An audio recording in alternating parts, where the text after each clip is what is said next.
she had texted me while I was getting it all set up. I guess the camera came, and I'm like, "You damn Skippy, little Rianne is here." And she got a kick out of that because she already knew the inside joke. Little That's Rianne, big awesome. Rianne. That is great. I'm glad that you got it. I'm glad that you can Right? do what you need to do. Oh Uh, yeah, I was watching those videos that you sent earlier, and those videos. I mean, that's some high quality stuff right there. That yeah. picture, Right. Uh-huh. I was impressed. Oh yeah, I had Antonio, the realtor that I work with and shoot footage for. He come by and was looking at the screen, and he's like, "Holy crap!" The detail on the leaves that I was pointing at. He's like, "Jesus." I noticed that. Speak of the devil, there's Antonio right there. Hey, hey, hey. But yeah, he was looking at that monitor and the detail that comes out in that video. You know, it's like I can hardly wait for us to shoot this weekend because we're gonna make some awesome stuff. Yeah. Uh, That's exciting. I think that if you shoot with that camera and he makes a sale on whatever house you shoot that camera with within the first week after making the video with that camera, I think your commission should go up another 20%. Nah, I couldn't do that. No.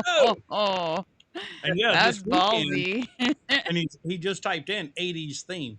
So this weekend, Knowledge. we're gonna be doing a restaurant that's an '80 themed restaurant. Okay. And so there, I'm not going to give you all of the details because I want it to be a big surprise, and I'm definitely going to make sure it's seen here on Haps and everywhere. But let's just say there, him, and his other half there are going to go into the restaurant 80s themed. Oh This is man, going to I be mean, fantastic. how I else figured this would you? was the It's part where you were 80s going to tell me themed. that you guys were going to walk up as Tubbs and Crockett together or something like that. You know, No, I stay behind the camera where I belong. I only belong in front of the camera when you need something very ugly and evil. Okay. Otherwise, I don't get in front of the camera. man, Ugly and evil. Gosh.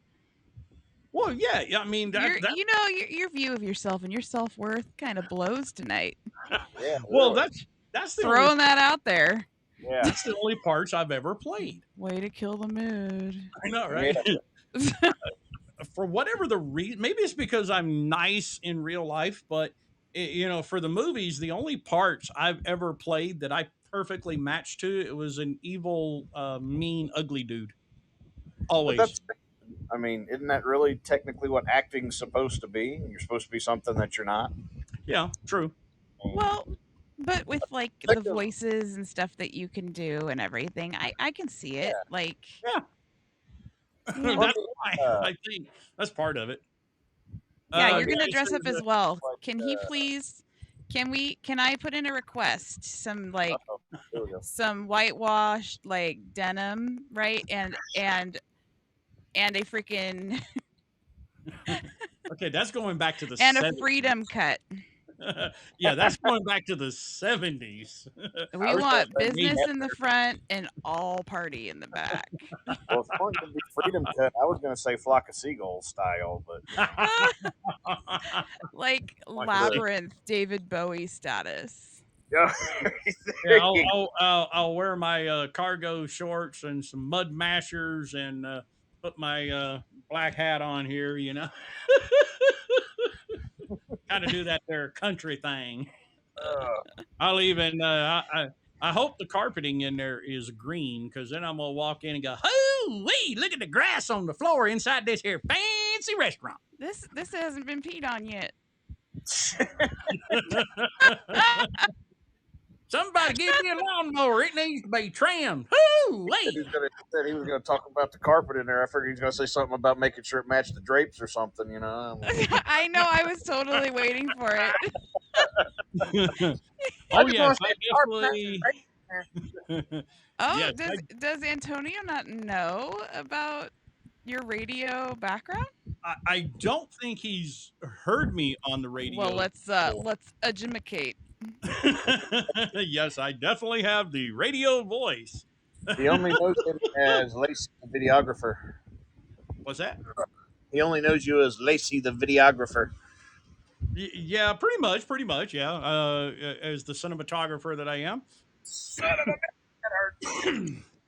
Lynn, thank you for joining in. Steven in the house. What's up, guys? Thank you guys for joining in. The top guy, Antonio, he was kidnapped by Bigfoot earlier. I have footage of that. No, I'm kidding. Basically, he's 70 something. He looks real good for his age. And we're Yes. trying to get him in for this new hip replacement surgery. Like, I'm just, this poor man. Yeah, we still got to send him the cane with the reflectors and the little honky horn on it. So when Thanks, he's knowledge. hobbling around. With friends you like for that, reward. I just have a voice. It's not radio or anything. oh, whatever. She's got a voice. I'm totally kidding. So I don't do radio, but I have a podcast. And I'm really good at being sarcastic or sounding like a stupid blonde girl. Mm-hmm. You're not. Oh my God. No, Yeah, she's just pure amazing. That's what Rianne is. She's pure amazing.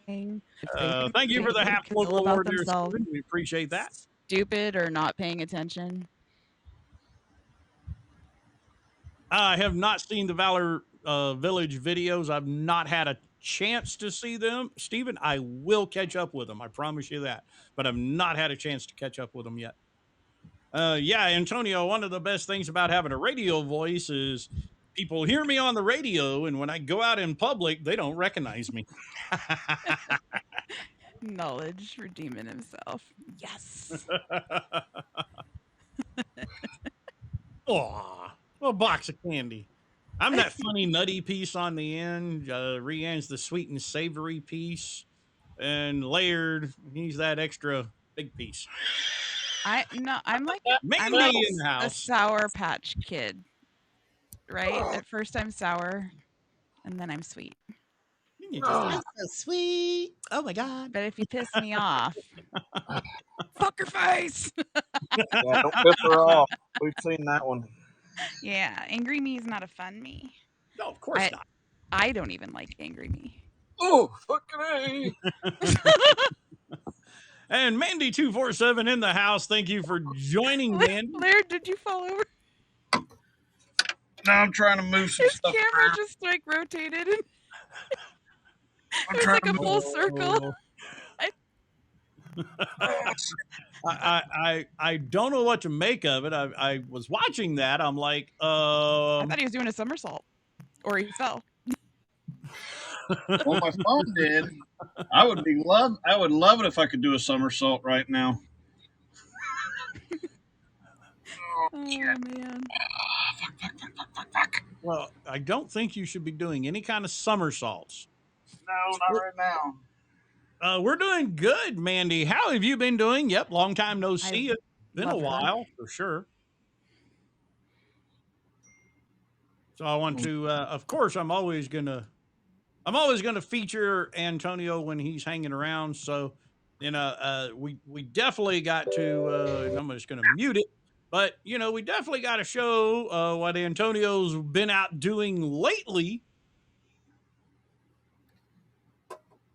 Now, why in the world did it just do that? What'd you do? There it goes. Right now I can't say anything, so what'd you do? I don't know. I kind of goofed up. But this is new construction, and Antonio's been out filming this one while I've been playing with the new camera, getting used to it. So I was not out filming on this one, but I got to say, that drone footage there at the beginning, he is getting better and better. And he just got his drone. He's damn near flying as good as me. That's awesome. I know. It's totally awesome. He's a quick study. He is a quick study. And, one of the biggest reasons why I like working with Antonio, above and beyond, we get to see some really cool houses, right? I mean, yeah. Hey, that's the bonus, right? But he is just so enthusiastic about what he does. Mandy, this is one of the new projects that I'm working on is with Antonio Snow, and this is Snow Realty Las Vegas on YouTube. You guys can check him out over there. But the next projects, I have a couple of short films. I do have two documentaries that I am working on just about 2 weeks from now. One of them is titled "Vegas Took My" or "COVID Took My Life." That's five families and the aftermath of what all they've lost You could have during the something COVID with the thing. Vegas took my life, with how much money people Right? drop. You could have another series. Right? Big time. Uh, but Vegas Vegas, took my wife. yeah, Vegas took my That wife. could be fun. That would be a funny About series. that, I don't know if you can Hey, check them that's a out. new Sorry. idea.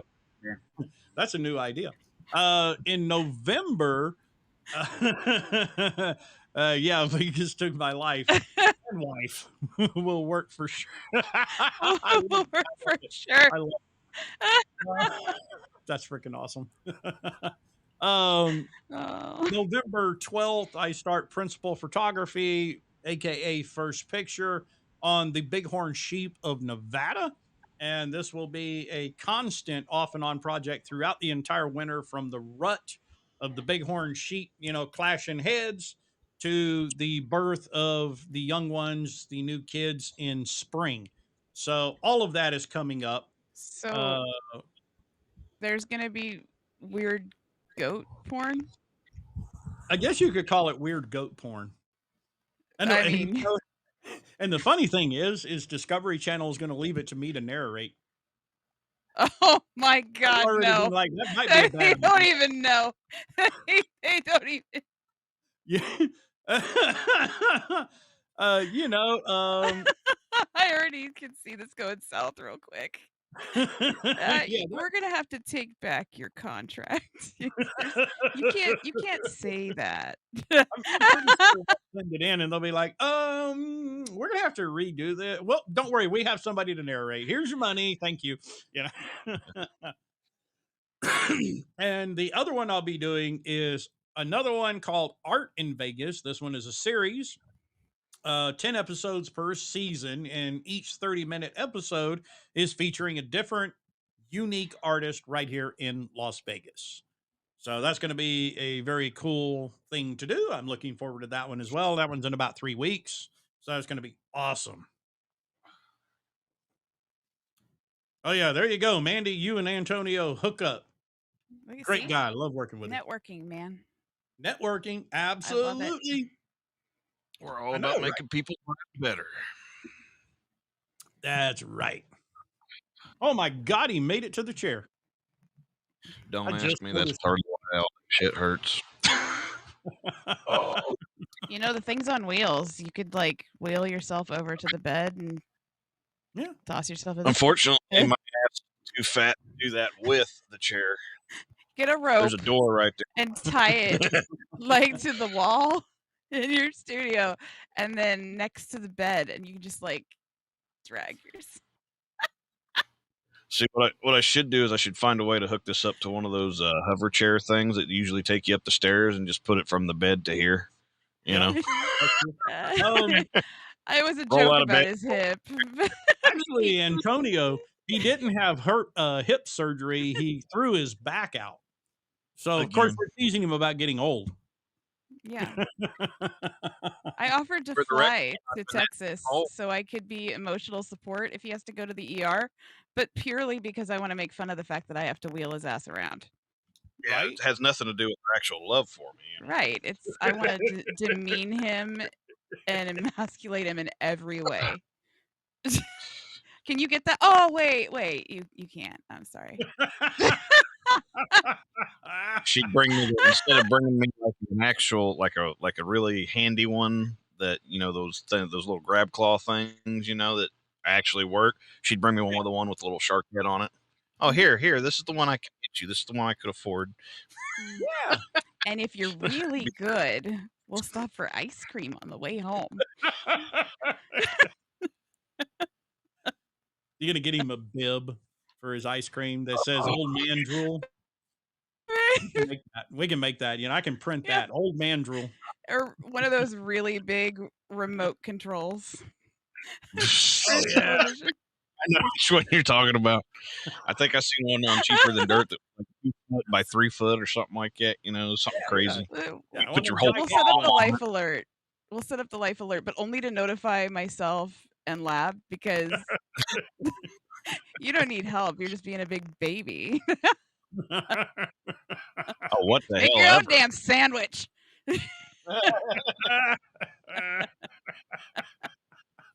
Oh, I just love you so much, brother husband. you know, throw my back out, crawl out of bed for this shit, you know. That's love. That's love. It's the price you pay. You Uh, sacrifice, Yeah. oh, compromise. that's all right. It's You good know what content. though? He flicks it right back, so it's all Oh, yeah. good. He does. He does a good job of that. You know, Don't he's like, anybody out there feel sorry for me.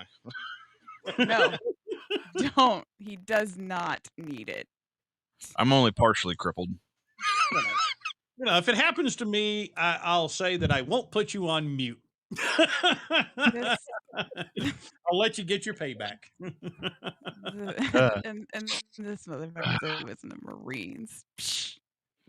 Wah. Was the word. What? Was being the key word. See, typical government of No, any you're still kind. a You know, Marine. You're never not a Marine. This Why is do I true. gotta tell you that? This is true, but you know, sometimes devil dogs turn into chihuahuas. They turn into little prissy fear pissers. Fear pissers. Oh, hi, look at you. Psst. God, I hate dogs that do that. I can't. They're just like little footballs. I just want to punch them. All right, Antonio, have a great night. Get some shut eye. Yeah, sorry you had to be subjected to this. And you're welcome all at the same time. He's like, this went south in a hurry, so yeah, I'm out of here. Oh, he's been forewarned. You know, he Oh, has been good. forewarned. I'm like, wait, when he this is comes in on technically these your shows. boss. You know, when he comes in on these shows, he already knows. Expect the unexpected. God only knows what you're going to hear. Dang it, Laird and I had a bet on how fast we could get you fired. We've been working on it. I'm just totally. Just say there's some things in the mail. Yeah. Speaking of, have you gotten your Richards? Because it keeps telling me it's delayed. Yeah, I haven't. got Richard yet. I'm starting to think I ordered from a bad because it was a different vendor. How dare you, Richard, from Well, a that different vendor? happened with my lighting. So I ordered on Prime Day. I ordered a green screen and some of those little like professional lights with the different filters and stuff. Well, everything shows Right. up except for those. In fact, I forgot I even bought them. And then I was looking through some old like orders and what's business, what isn't, and I was like, oh yeah, those aren't here. And the Well, luckily, second day those are they were business. en route, it said there's a delay. Yeah. I've actually got one Amazon order right now that's done that. And it's been delayed. Like it was en route, and now all of a sudden it's delayed by almost 2 weeks. And I'm like, what are you? I never had issues with Prime pre-pandemic. Yeah, Ever. pre-pandemic, never. And I get it. Well, They've probably been flooded because people are stuck in their homes. But like, well, yeah, their businesses for online is like tripled. I mean, hell, the company that I work for, 100 Contacts, they were talking about that today, and they said that the lady was telling us, you know, like, yeah, we're one of all online businesses like doubled and tripled. She goes, hell, us, a contacts company, we doubled in profit last year. She's like, at one point in time, she goes, that's why we hired all you guys, because she goes, about what'd she say? I think she said about January. No. October. She said at October last year, they had everybody. And she's like, when I say everybody, she's like, I'm not talking about, like just the lower level. She goes, we had the CEO of the company answering phones and taking orders for contacts because Hey, we needed people on the but that phones. says a I was lot like, about their dang. CEO, Yeah, that does right? actually. Because Oh a yeah. lot of CEOs, that's like beneath them, Yep. right? My Oh yeah. brother-in-law's a driver for UPS, and he said that there were certain patches where they were busier than they are during peak season when they have to have a helper, but they didn't have Right. helpers, Oh wow. right? Oh wow. So he was working 16, 18-hour days, going home and sleeping for a couple hours just to do it again. And it was a violation of their union contract. Right. So there's a bunch of Yeah, stuff a going lot on of with that that. stuff. Damn unions. That is it. Well, I mean, don't get me wrong. Some of them are pretty decent. It just depends on the unions. But I come I from a did very notice. pro-union home, but I will say there are some shit ones out there for sure. So Oh yeah, and it varies from place to place and the industry and all that kind of stuff. I mean, um, but I did notice that quite a bit because we were union at my last job, and we started doing a bunch of stuff that was way the hell out of the union thing. And mhm. normally stuff that the union would be like, oh no, you can't make them do that stuff. You couldn't find anybody from the union saying anything about no, they can't do that. It was more like, what do you need? I mean, they were. I think most unions during the pandemic just completely laid down and said, "Whatever you want, you got it." Oh, you want them to do that? No problem. Oh, you want them to wipe their ass Well, with a think pine about cone? Yeah, that. they can wipe their ass with a A pine cone. union strike on top of like a pandemic, right? And stay-at-home orders or all that other fun stuff. I imagine that. I Right. Oh yeah. Yeah. Yeah. Union. Yeah. I could see the unions bending and breaking the rules during the pandemic. I could definitely Oh see that. I used to have to deal with one out at the Nevada test site years ago. I hated dealing with them because they were government union on top of that, which was even worse than a normal damn union. But they were mm, Bechtel, the big drilling company, right? And they had this one building out on the test site. And every so often I had to deal with them, and they would the seismographs that we had out there in their area would get changed out about every 2 months, and this was so that we made sure there was no improper data, that sort of thing, right? So they had this teeny weeny, and when I say teeny weeny, I think it was, I want to say 3 foot by 3 foot box painted on the dock to their building, and they would bring the pallet out and they would set it off to one side of the dot of that box. And that was when I was allowed to take it over. But most of the time, the boss would have his guys turn the pallet jack in such a way that I literally was on my tippy toes or hanging off the back of my truck to turn that pallet jack because you could not step out of the box onto their dock. That was a violation of union rules.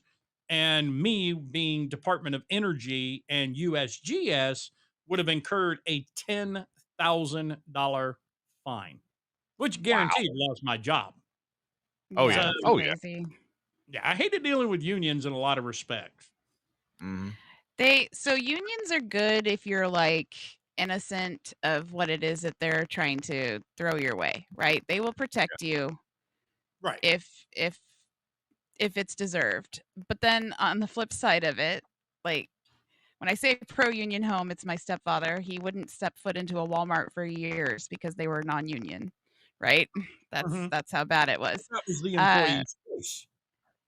right, but I think that's been a more recent thing, and that's why he changed his mind. Yeah, yeah. yeah. Um, because he changed his pharmacy and everything over there. But then they also equally protect the shit employees, right? The ones that wouldn't make it in a non-union job ever, like Mhm. because the union protects you, Right. right? Right. I One of the departments I was in, I was literally doing all the work. There were two of us, and she would sleep in the break room, just full on sleep through her shift, and I did everything. Oh, wow. And I went to Wow. my boss and I was explaining, and she's like, "Well, you have to take it up with the union." I was like, "There's nothing you can do?" She's like, "No, that with the union, that's how it works." And I was like, "So what the F is your job then? Like, what do you do?" Like, What good are you? well, what they did is they moved her to a different department thinking that just might be a better fit. I was like, "No, she's just gonna sleep Mhm. there too." Yeah, pretty Right. much. I mean, damn. Why? Right. Why? And it's That a makes Like I it's a said, it just lot of depends on. tenure too, takes a into account because she was 13 years, I was 3.5. Like, okay. so Once it goes back to it depends on the union and it depends on the representation in that area. I mean, like I said, mhm. I've seen unions that are absolutely great. They work great for the employees. They work great for the companies.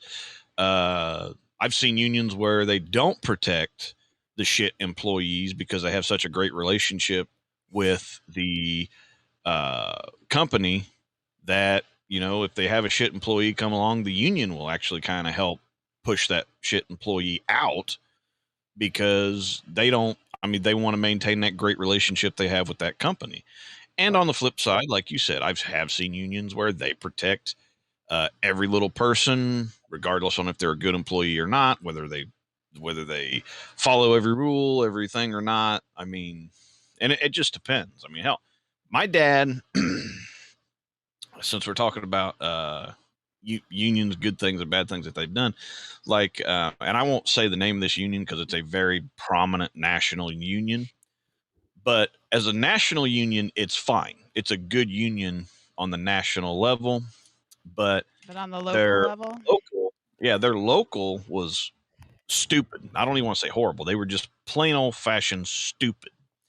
Right. So my dad worked at a factory for 21 years. Okay. And this was post 9/11. And we know that we were around back then, but for some of our listeners who weren't, post 9/11 timeframe, that was horrible for businesses. There was a lot of businesses that closed post 9/11 because of what happened on 9/11. There's businesses that closed, never could open. I mean, it was bad financially for the country. well, Um, it's kind of the same thing right now. right. Yeah. Um, but like I said, I'm just kind of like for our listeners who are too young to know, I'm just kind of Uh, laying that out oh for them. yeah, yeah. For those that did not, live through that, Right.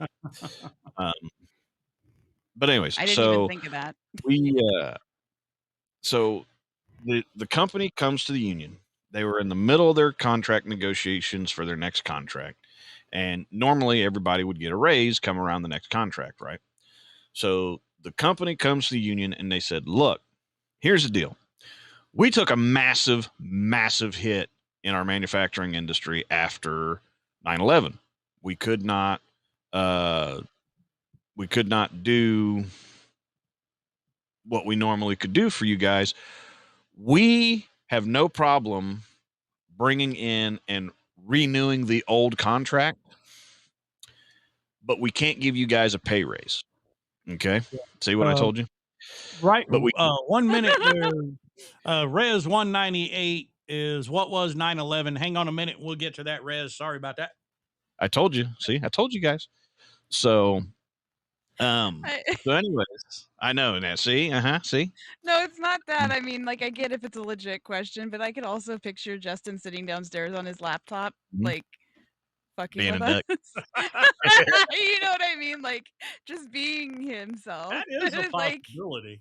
It is what a is this? possibility. Oh, because What is we have no this? kids right now, no kids. Uh-oh. So, Oh, yeah. yeah. But anyways, so they come back and they tell the company goes to the union. They say, "Look, but we can't give you guys the $2 an hour pay raise for everybody because it will bankrupt us.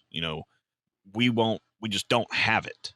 Okay, and they sat down and they showed everybody and all that kind of stuff. And my dad was, I mean, he wasn't like high on the union or anything like that, but he was one of the, I don't know what you would call it, not a rep, higher than a rep, but something in that area, right? Right. So so my dad had like a lot of contact with him, and They come back to the company and they said, no, you have to give us the $2 raise. And they said, we cannot do that. If you cannot come to us to the table on this negotiation, we promise we can get it back to you on the next one if we can get our profits back up. But here's the deal.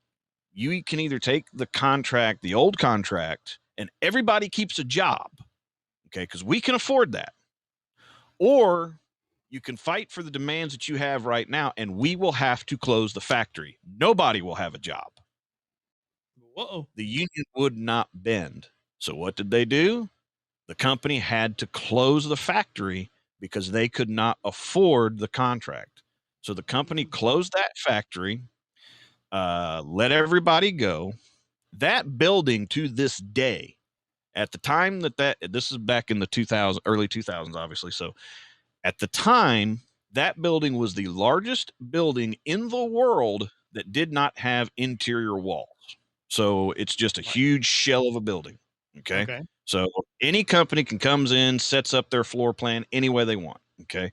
Okay. That building to this day sits empty in a prominent spot in my hometown because wow. nobody can afford the building anymore. So it's a drum yard, boneyard. Oh, it's not even a boneyard. I mean, it's just it's a shell. It's an empty shell. There's That happened nothing with a anywhere prison around it. here in Portland. They spent all of this money building this prison, right? Like the mattresses still had the plastic wrap on them, right? And it Right. sat there empty due to union and staffing or whatever thing for I think it was like 13 years. Mhm. And somebody just recently purchased it, and they have turned it into it's like an all-encompassing like medical, mental health, Oh, there's a homeless perfect conversion. shelter. Like, but here's the issue. There's another little like prison within Portland that's really like, I mean, it sucks, but it's older, like much older, but Right. it's in the middle of access to everything. Like they have a housing, they have a housing department, a job like search department, all this other stuff.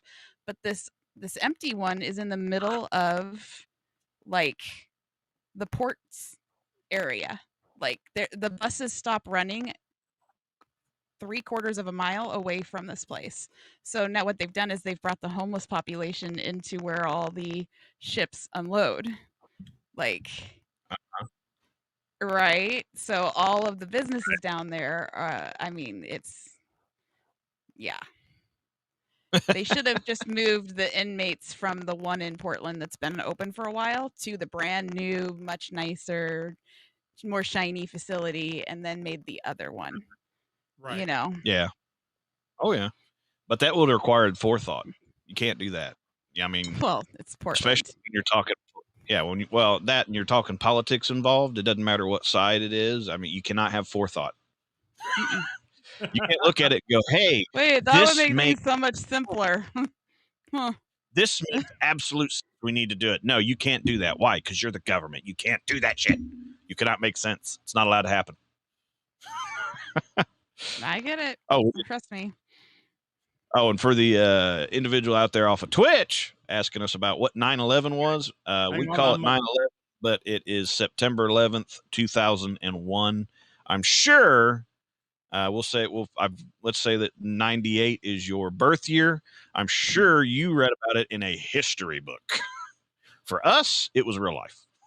Yeah. So this was real life for us as we watched this. I was actually in my 18-wheeler going almost to Beaver Dam, Ohio. I was about roughly, I don't know, 30 or 40 miles when the first plane hit. And for me, that story was my ex, who was my co-driver at that point in time, was going to take her to the top of both towers and take some time off that day. And that morning, coming out of Connecticut at 4 o'clock in the morning, we're going down 95 South, and traffic at that time of morning, guys, was just hideous. I'd never seen it like that before. As many times as I had been down the 95 South, at 4 o'clock in the morning, I've never seen that. So, at any rate, I could not get over to get my exit that I needed to park my rig out on Staten Island and go get a cab and go off to the towers. So we bypassed it. And I'm like, well, we'll have to do it another time. I can't get this damn exit. Traffic driving me crazy. I said, fuck it. And I went on. And we were, again, just outside of Beaver Dam, Ohio, and there's a TA truck stop there. So we stopped when we heard the plane had hit the tower, and we're watching the news and had been in that room approximately 3 minutes. And we watched the second one hit live. And I can honestly say I turned white as a ghost for two reasons. I mean, one, we were almost we would have been at the top of one of those two towers that morning when those planes hit. Yeah, So that's crazy. if that doesn't tell you the universe is telling you it's not your time to throw that much traffic at 4 o'clock in the morning, nothing else is telling you that. And then the second is two planes like that. I was like, we're at war. And Yeah, I don't know who definitely thought turned, the same thing. yeah, I don't know who turned white as a ghost quicker, me or my ex or the people in the room, the other drivers, and that room was full. The TV room was full of truck drivers. There must have been 30 or 40 of them in there, all of us watching this. And it Wow. was, yeah, I was Yeah. getting Oh, ready for I'm school. For whatever reason, the news was on them. Or no, I think they interrupted every broadcast, right? yep, And they my did. brother was like, holy crap, holy crap. And I was in the bathroom going, what? Because my brother, I was, so September of 2001, it was a month before my 15th birthday. And I'm like yelling at my brother to stop being so annoying. And he's like, there's bodies falling. Like, what? And I went out and I looked, and that's right as the second plane hit.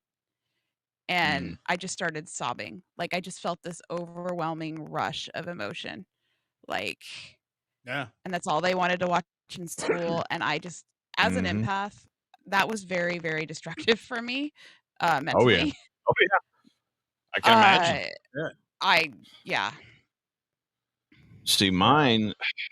I think you guys have heard this story. I was in my media broadcasting, and I was class, and I was the director that day for the class. In other words, I was making the show happen. Right, we was putting our stuff together. We were checking our cameras. We were checking our audio levels, all that kind of stuff. Uh, Talking to our anchors, you know. And I'm sitting there, and Glow was his name was Glowalkie was our teacher, but we called him Glow for short. Uh, Glow always had all the TVs on all the different news channels during the morning, so we could basically rip off the national news from like CNN, Fox News, Yeah. SNBC. I think they were around. Yeah, they were around back then. All that kind of stuff. And I remember I was sitting. The studio was behind me, and the studio glass where you could sit in the control room and see the studio glass was behind me, and I'm facing the bank of televisions, and all the TV, all of them, the local news, the national news, the cable news networks, cut to the same image of the smoking Tower One. And I just remember seeing that, and I remember Glow immediately, because at that point he'd been in news business for damn near 40 years. Immediately, Glow tells everybody in the classroom, "Shut up," very unteacher like, right? "Shut up and listen." And he turns, I think it was CNN.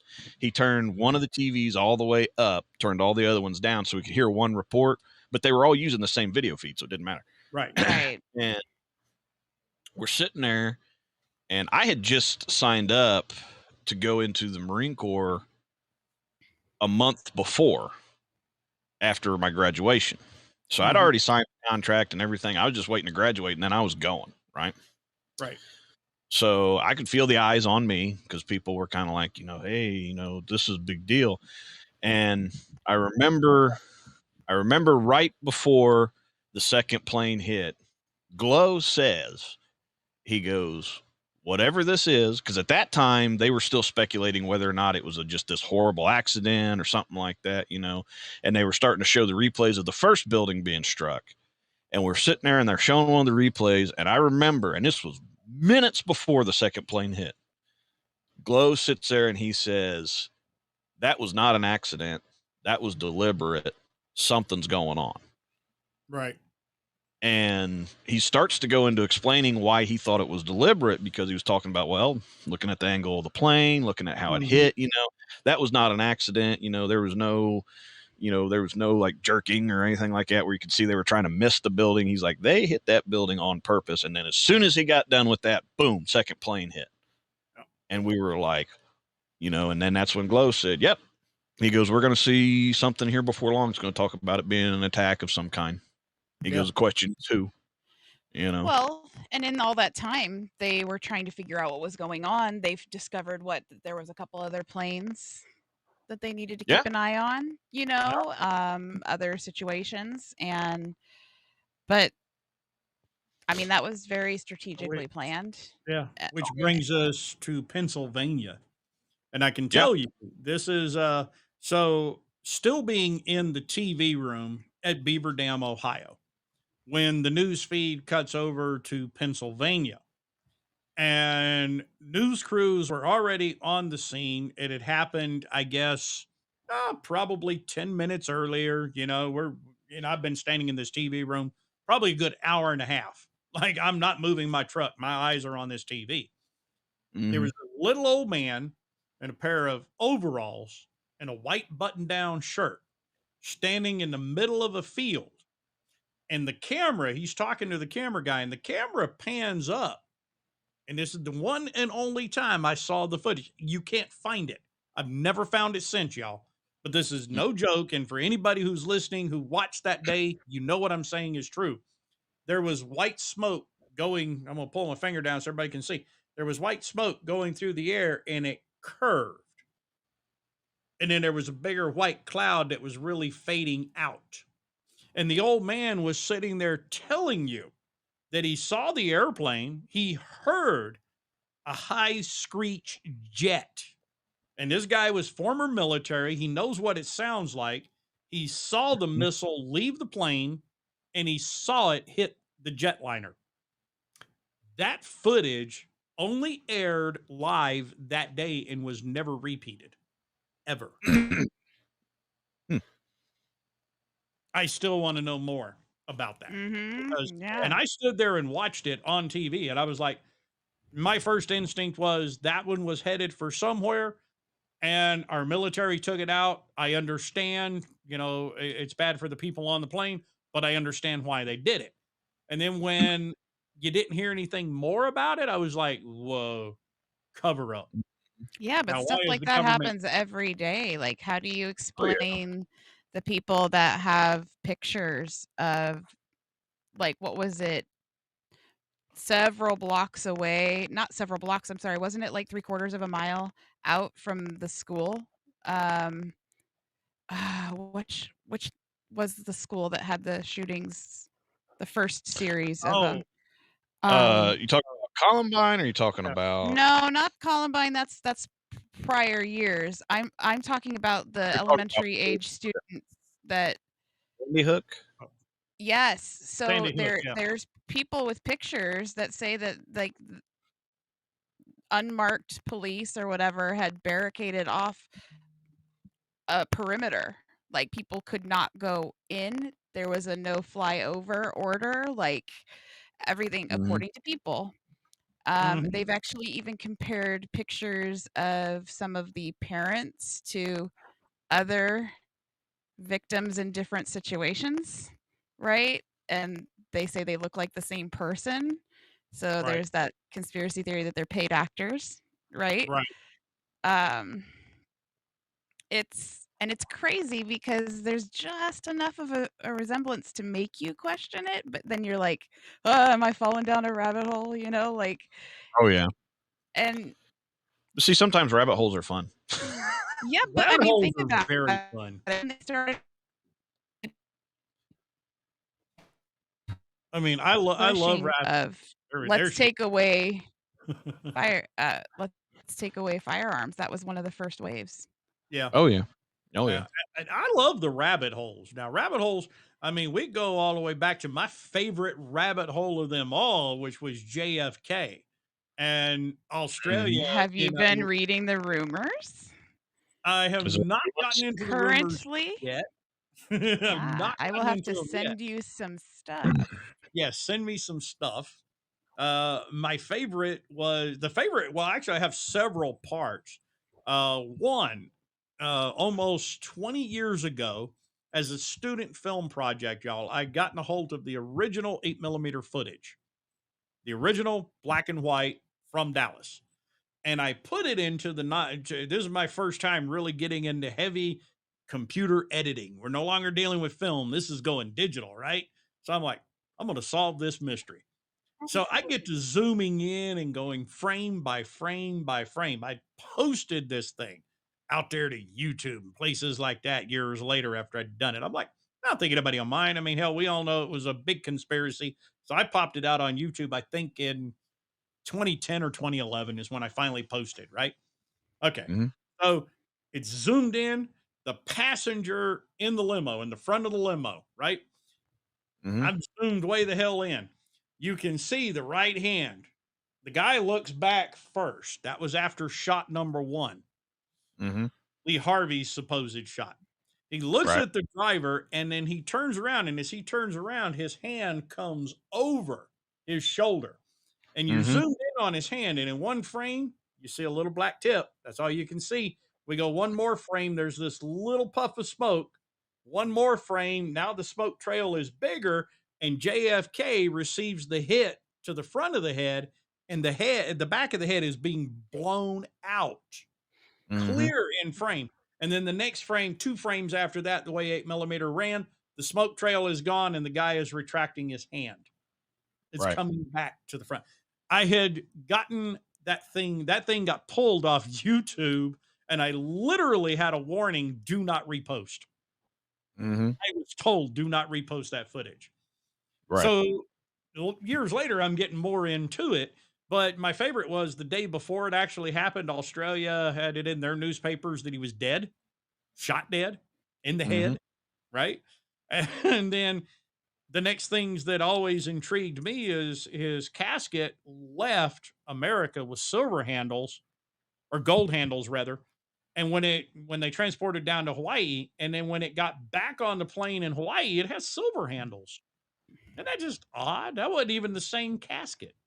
Mhm. And everybody suspects the body that was in it was not him. It probably wasn't. I mean, It was um, the doppelganger that how they many needed to make it look real. how many times have they looked at and I lab, I know you and I have, well, we haven't talked about this one directly, but we've mentioned it briefly. But one of my favorite ones is the Hitler body thing. Oh yeah. I love that one because that's actually unlike, I mean, because on the other on the JFK thing, we are speculating. Okay. What I like about the Hitler one is they actually have the documentation that shows that the original body that the Russians took the picture of and posted saying Hitler's dead was not Hitler. It Yep. was one of his doppelgangers. And they actually have that, saying, "Hey, yeah, the infamous photo we have that proves Hitler's death was one Yep. of his doppelgangers, and here's how we know that it was." They even talk about how they know it was his doppelganger, because he was a couple inches too short. This didn't match up. That didn't match up. He was clocked in at the time. Yeah, yeah. He, He never he was clocked out. it was duty. It was Right. his duty and all that kind of stuff, right? He's been on shift But for 60 years.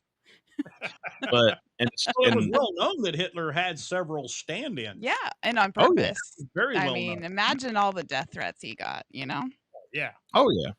Well, and they were talking. I was watching this one rabbit hole documentary thing on it where they were kind of going into it super deep, and you've gone too far into the rabbit hole when you're like, that all makes sense. But anyways, Yeah. Right. I've had a few of those moments recently, and I'm like, damn it. yeah, you gotta kind of pull yourself back a little bit. Like, wait a minute, I hold on, know let me because read you're that. like, Okay, yeah, people are gonna think I'm crazy. yeah. But they were talking about. They said, yeah, they go. They were saying, yeah, and the stuff that I'm talking about is the stuff that was well known beforehand.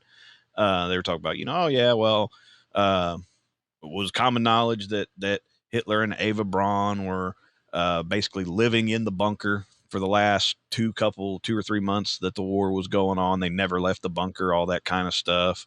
We only had, they cut their guard down to so many people, and they're talking about how, they're getting ready for it. And, but what I found most interesting about that is they said, of course, and they're talking more about the Russians because the Russians were the ones that discovered it. And this one guy's like, he's like, really, if you think about it, he goes, the end of World War II, when Hitler was gone, he goes, yes, at the time, Russia, Great Britain, the United States, we were the allies. He's like, but when you're getting to the end of a war like that, a massive war like that, every one of those countries is starting to realize, hey, we need to figure out how we're going to get a leg up on people. Okay. He's like, you got to understand. He's like, the United States, by the time Germany was ready to fall, the United States already conquered the Pacific. The Pacific War was basically over at that time.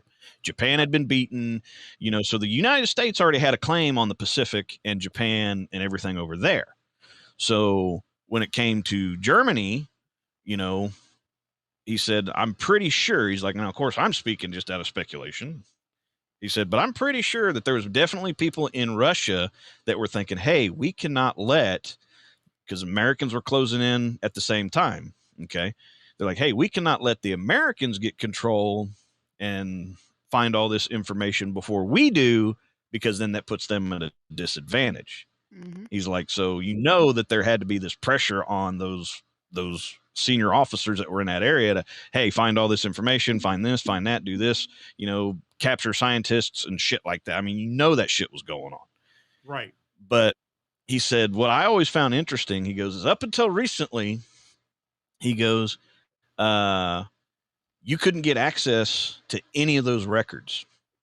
And he said, he brings up, and they actually interviewed this guy later on, but he brings up this guy that he's a scientist, that, he specializes in bone structures and all that kind of stuff, and being able to basically, he's like a forensic scientist type thing, right?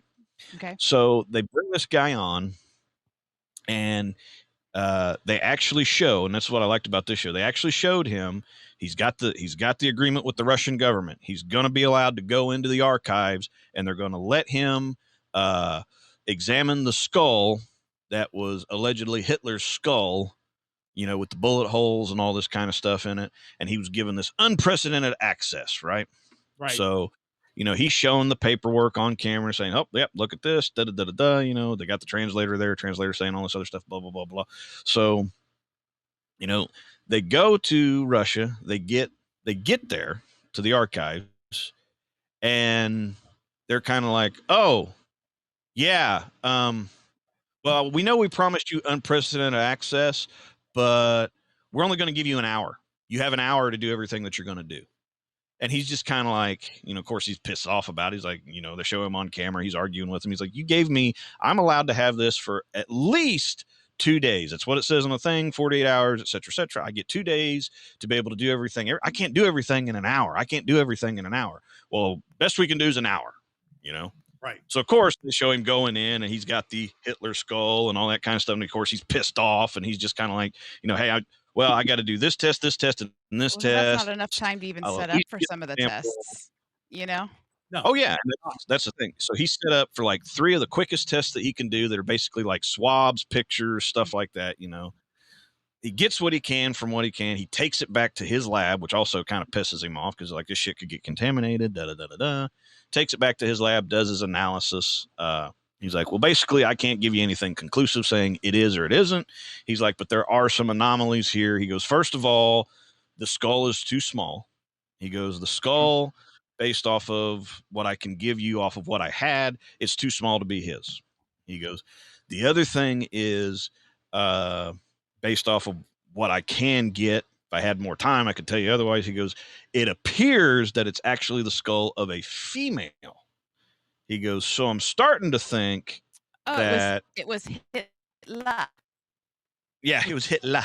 But he was saying, he goes, I'm starting to think that they gave us a skull that they just reproduced or something like that to make it look like that. They didn't even give us the real skull that they had on file. So, but yeah, you get into all these kind of stuff, and they had another guy on there. He's just kind of like, oh yeah, he goes, how come if the Russians killed Hitler, how come they had up until the 1980s My these internet age is crapping up progression again. these age progression photos on what Hitler could look like today? You know, why would they need those if he's dead? You know, Yeah, exactly. I'll tell and then you my other favorite one. Now, the Hitler one is good. I love the Hitler one. I love the JFK one.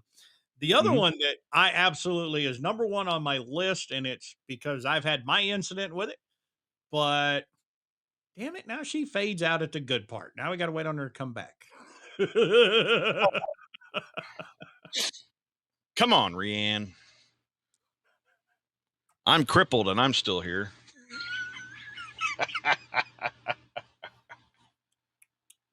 Do do do do do do do do do do do do do do. Edie. Well, you know, she has that Cox too, so you know. That damn Cox cable. She might be on Comcast. I don't know which. Well, she said she got CenturyLink too. Oh, but that came Or a little higher enough. CenturyLink. Yeah, that's it. She said she said they got two of them because they got pissed off at Cox because it was going out all the time. And now look. Yep. It's like Flammo, and I bet you know she's on the other end. Motherfucker, damn it, son of a bitch! She's cussing up a storm right now Oh yeah, she'll come back pissed as hell. because I don't want her to miss this one, and this one's my favorite of the of all the big rabbit holes. This one is my absolute favorite, and there's some good rabbit holes out there. Oh yeah, there's some great rabbit holes out there. Hell, if you're someone out there who loves rabbit holes, the best channel out there for rabbit holes, if you want to find them, just to kind of play around. I mean, don't get completely crazy nuts with it.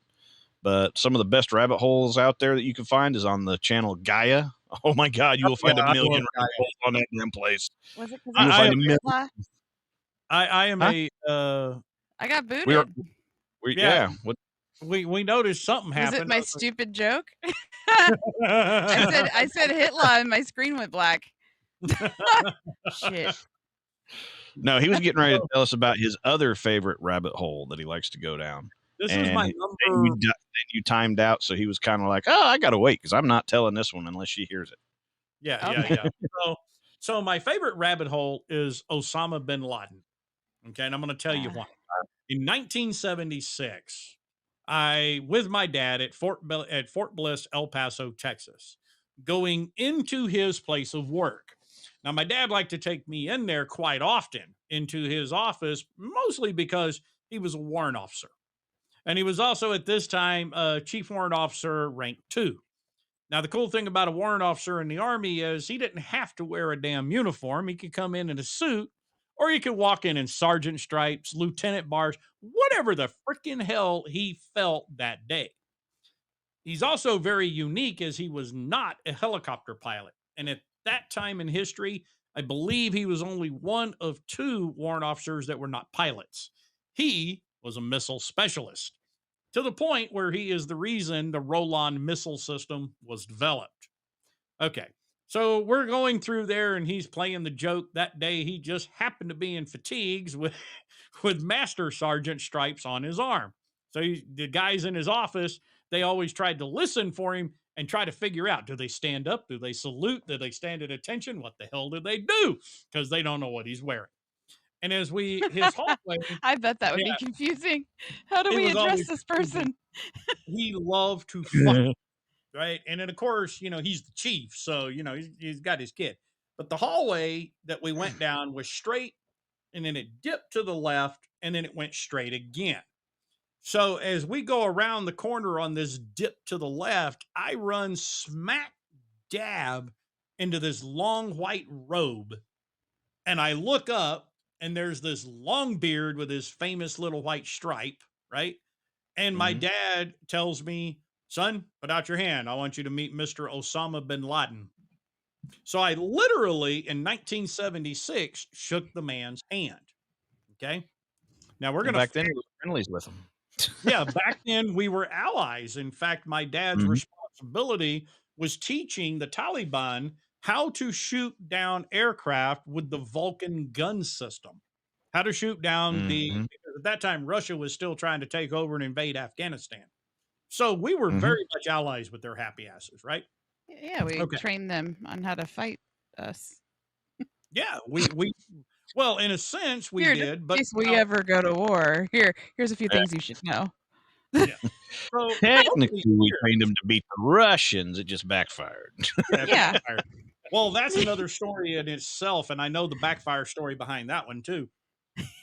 Excuse me, but and that was Carter's fault. But any rate, so here we are. We're in here, and I'm talking to this man, and the media since 9/11 seems to always portray him as a non-English speaking dumbass. That ain't When true. I talked to him in 1970, I have very clear memories of it too. He was very, very well spoken and his English very good. But then again, we trained him at our universities. He had degrees from, Mhm. I forget which university, I'd have to look it up actually. But at any rate, now we get up to, and just so I call out my date, I have to call out the date. So May 2nd, 2011, right?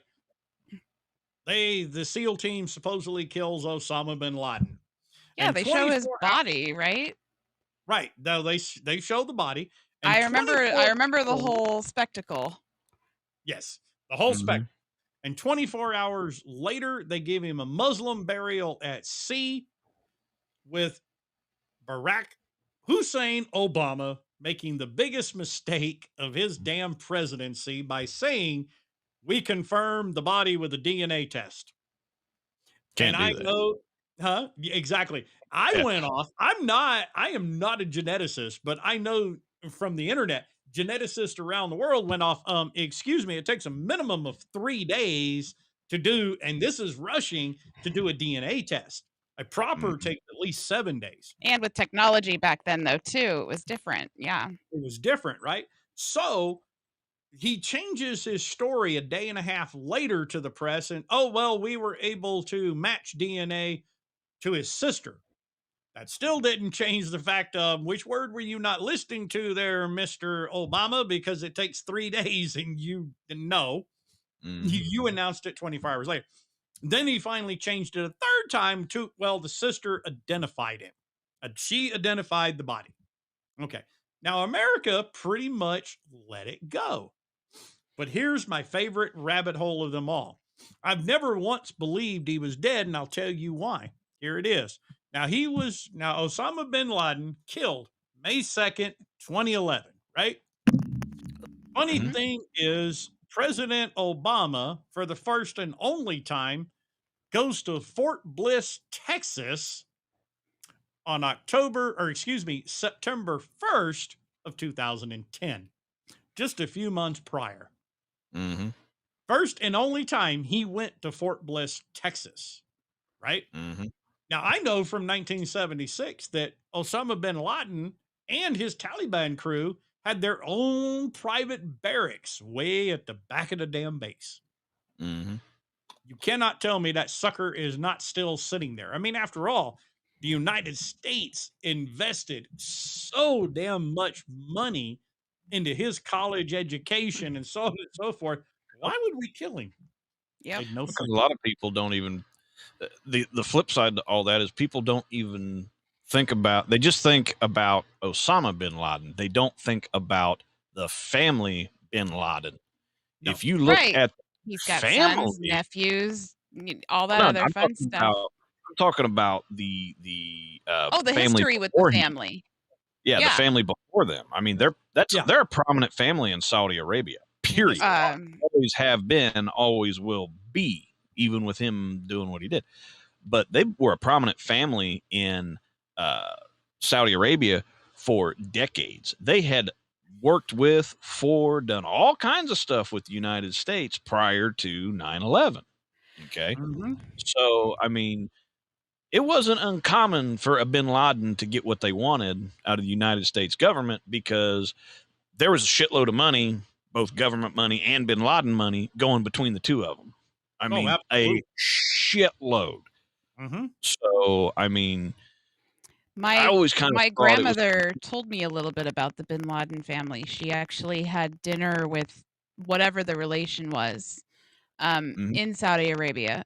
My grandfather, my dad's dad, was a blaster. I guess I don't know his official like job title, but he started out like in rock quarries and stuff like that, and he was so good at what he did. He actually is the one, if you've ever driven through the gorge in Oregon along the Columbia River, all of that blasting that went into that to put in the new highway, my Mm-hmm. grandfather designed that Oh yeah. blast pattern, right? That is Cool. actually now used currently throughout the world, right? So Mhm. he went from being small time to he started working internationally.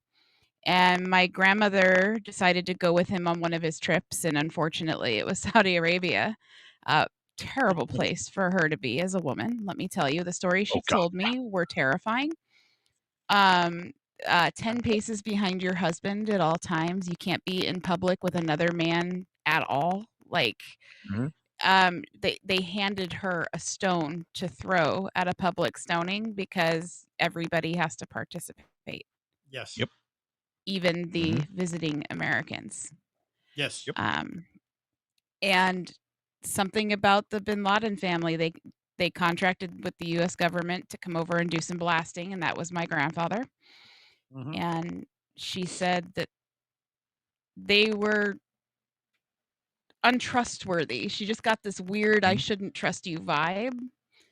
Um, she I couldn't believe give it. details or facts. And I think this is all really before he was killed. That I remember Yeah. her talking to us about this. But yeah, my grandfather knew parts of the family because Right. of his time. He was over there 3 different times. But it's insane. I To believe it. answer your I hope he's. question over there, knowledge, because I'm looking at the chat here. Yes, they did own some oil, but the Bin Laden family was a lot more than that. They not only had financial power in the oil industry, but they had a lot of government influence, not just in Saudi Arabia, but other governments in the Middle East. The best way to think about the Bin Explosives. Laden family, yeah, explosives was a big one. Yeah. Um, the best way to think about the Bin Laden family, to put it in American terms, is they're like that. Think of like the Bushes, the Clintons, Trump. people who, yeah, that's another good one. Um, People who, no matter what, always have influence, have always had some kind of influence. And when they're in power or not, they're still controlling something behind the scenes. That's Oh yeah. basically the best equivalent that I can give you for the Bin Laden family internationally to kind of compare it to families here. Yes. Yeah. Because they Yeah. insisted that my Absolutely. grandfather use their dynamite and Mhm. explosives and everything. Even though he worked for a big, huge company, Bechtel, which is now also Dino Oh, Noble, Yeah. right? mhm. I've heard of. Uh, right. That was my grandfather. He brought that company up. It was just a brand new little thing way back when.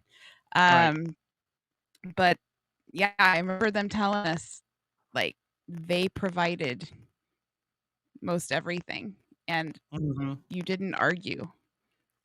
Mm-mm. Yeah. No, you don't So argue with him. Oh, you probably knew. I never can remember the guy's last name. His first name was Bob, and he headed up Bechtel International at the Nevada test site. I And I wouldn't can be surprised. Yeah, I can remember reporting in one morning to feds being all over the damn building because for us, Department of Energy and USGS, we were stashed in an office section inside the Bechtel main warehouse. So Okay. encountering Bob was a regular thing out there. Yeah, And there was, I have his Bechtel hard hat and one right? of his vests and everything. It's awesome.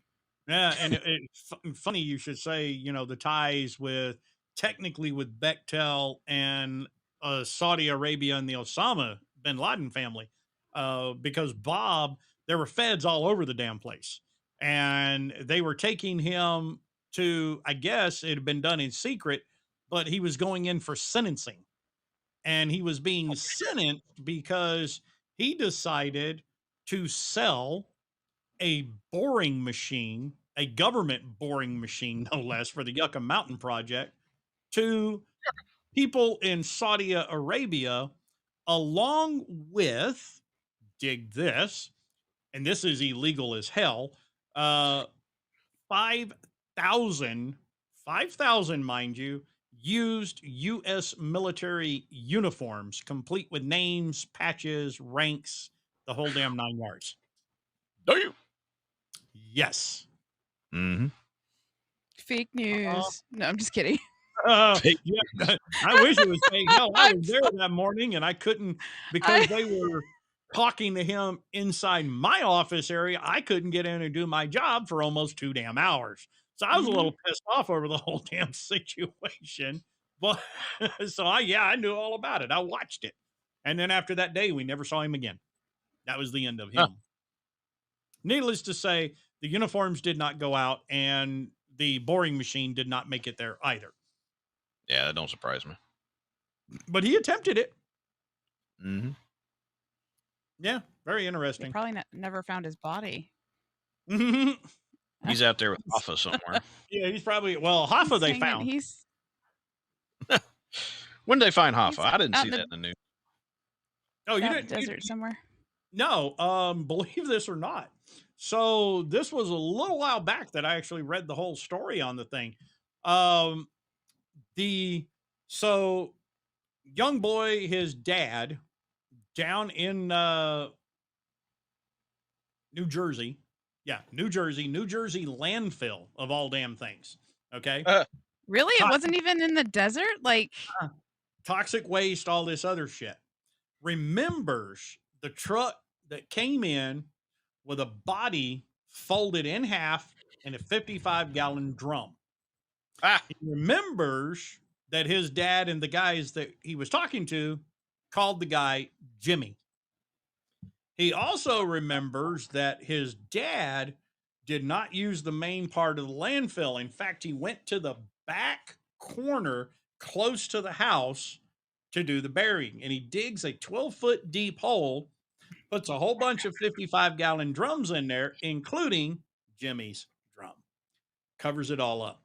Well, today there's part of a freeway overpass over that landfill, okay, in that back corner.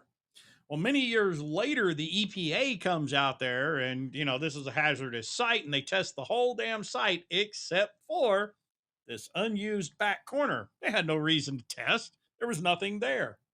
right. So, on his deathbed, which was just a few months ago, he gets a hold of a reporter and decides to let it loose because he's not going to be around to take a bullet anyway. I right. mean, That's something he had to take to his grave because his dad had friends that had children that, yeah, that's just one of those family Exactly. secrets. That's one of those family secrets that never gets out. Like, right. So yeah. he tells this reporter, he tells the crew, and they're not allowed to dig out there. The overpass, you'd have to get a big old crane, or bucket truck, front end loader. But the overpass is right there and it's low to the ground. So you got to get permission to dig. But what they did do is take the ground penetrating radar. And sure enough, just like he said, there is a bunch of 55-gallon drums buried 12 feet down, and one of them has a body. Last I heard on the report, I'm actually going to pull it. I'm going to see if I can still pull it up. I'm looking now, and I've seen a few. I see the New York Post, of course, National Enquirer, but Here we go. I see the New York Post has a story on it. That's interesting. Yeah, they even got pictures. No, that one's Georgia Golf Course. Okay, let me go.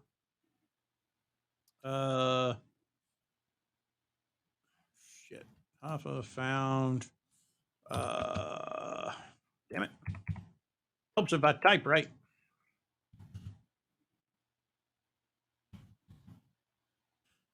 Let's see. New Jersey. like I said, I'm looking at several stories. Okay. A lot of them from some reputable places. Yeah, Mhm. this one is Fox Nation that did the report. I could not remember who did it, but did the report. And yep. And it is a crime scene. The FBI, I guess, has not dug anything up as of yet. Yeah, it's one of those. Yeah, according to the news stories I'm reading, it's he's been discovered, but he hasn't officially quotation marks been discovered. Right. Because there's all kinds of things they got to do because of that overpass being right there that, they can't get away with it. How They got convenient to, that a freeway system was built right over that. I mean, because you think about the reach that the mafia and stuff had. How much you want to bet that was suggested at the time? Hey, we should build. it was There's potentially, yeah. there's been speculation that it wasn't even the mafia that ordered it done. I've read where there's theories out there that Ted Kennedy ordered it done, Senator That's a Kennedy, good possibility as well. because Ted Kennedy at the time was positive that Hoffa had something to do with Bobby getting shot. Right. So, I mean, I've even seen that where they've said, oh well, Ted Kennedy kind of knew about it because Kennedy had connections in the mafia, and there was he was Weird that you promising bring that name certain up. kickbacks and stuff like that. Mm-hmm. Now, according to Coppola, and I guess this is the son of the man who buried him, he was murdered in Detroit after he was at a mafia meeting, Yeah, I've and heard that. these guys drove him down, and he was put in the barrel by Paul Coppola Sr. head first, and then buried. So, yeah, and so everything that he said has so far been proven to be true. But now, they're waiting on law enforcement to dig it all up, and that Ah, ain't happened yet.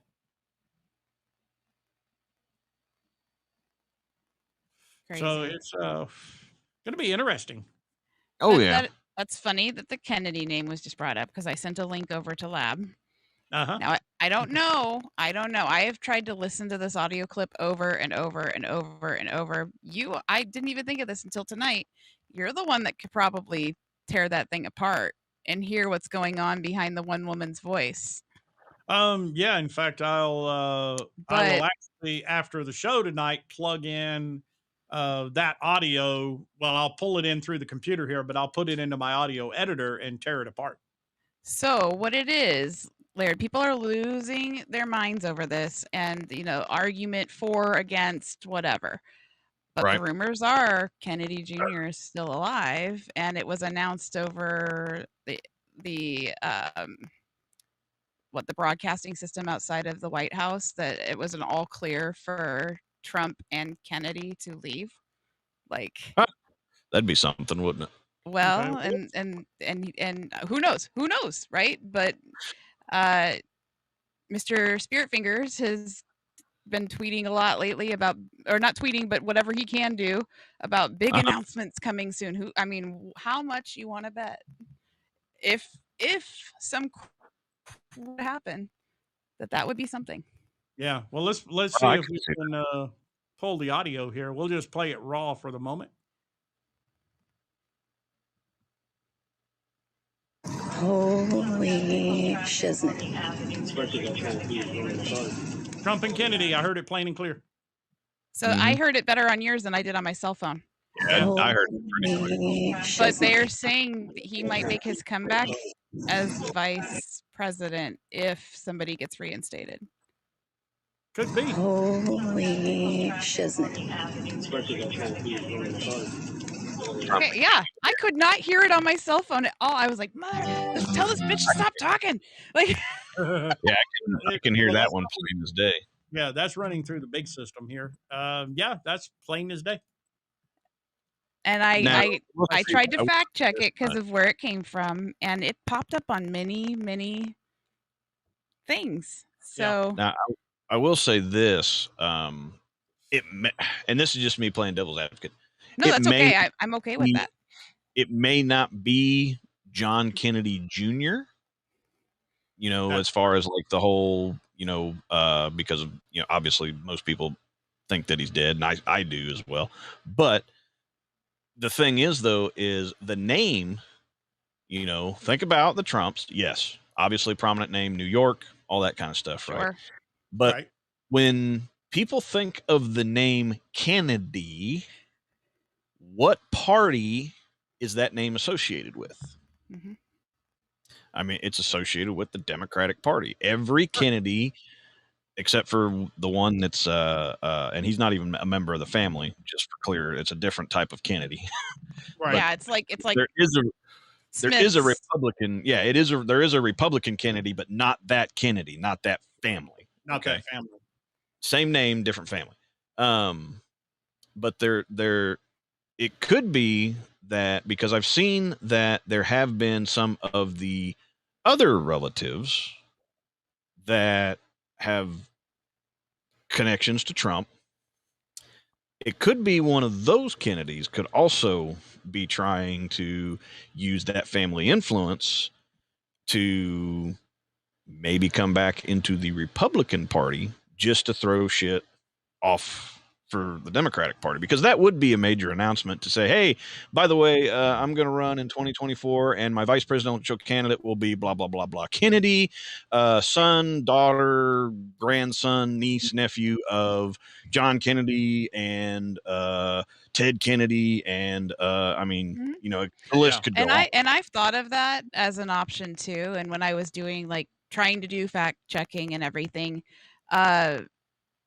I think the only reason that people are leaning so far to the it's possibly Junior is like, I guess he has just been he was dead set not on something that whatever happened to his dad was a cover up. He wanted the truth. He wanted the truth. He wanted, like all this other stuff. Right. And like people that knew him said that that was like his number one motivation, his number one goal. And Mhm. then when Trump was in office, he actually released a lot of the raw like evidence and everything, but after Mhm. asking for X amount of time to remove certain pieces of it, Right. right? So, Certain pieces have a 5-year extension. Yeah. Is what Trump did. An extra 5 years. right. So people say that there's this guy, and I found all these pictures and everything that looks like what age progression uh software has done. Looks like what he would look like. Yeah. That is Yeah. behind Trump at some of his rallies I have with s- the I have woman that. that looks a lot like his wife Yep. with age progression. So whether it's true or not, no idea. But there's a lot of stuff out there that kind of goes, oh, Yeah, you know? it is things Good. that make Rabbit you holes go, are fun. hmm. Yeah, rabbit holes are fun. Rabbit Yeah. holes are fun. And now this could be the It could- Republican Kennedy that you were referencing there later. That is Yeah. possible. It could be him too. It could It be. could be It very him. good will. It could have been him leaving with Trump. However, I will say this where the whole Democratic aspect is concerned, for those listeners who do not know, until 2016, Trump has always been a diehard Democrat. Yep. Oh yeah. Those that do not Yeah. know that. And He always Right.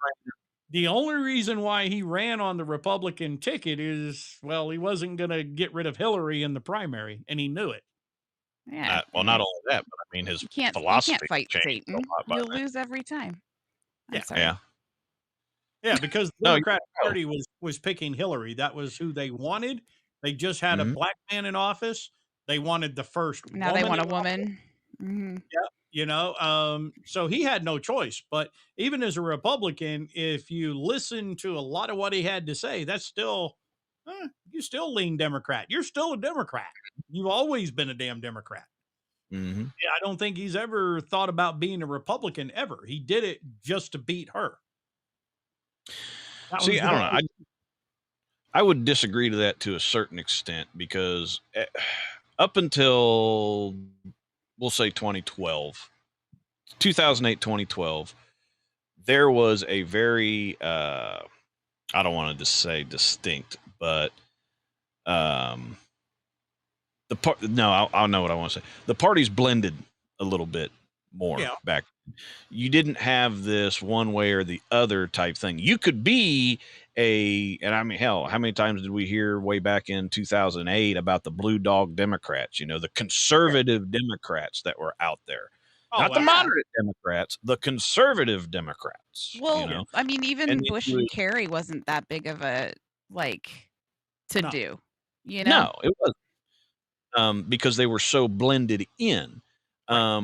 You could be, I mean, back then you could be a member of either party for whatever reason. I mean, hell, perfect example.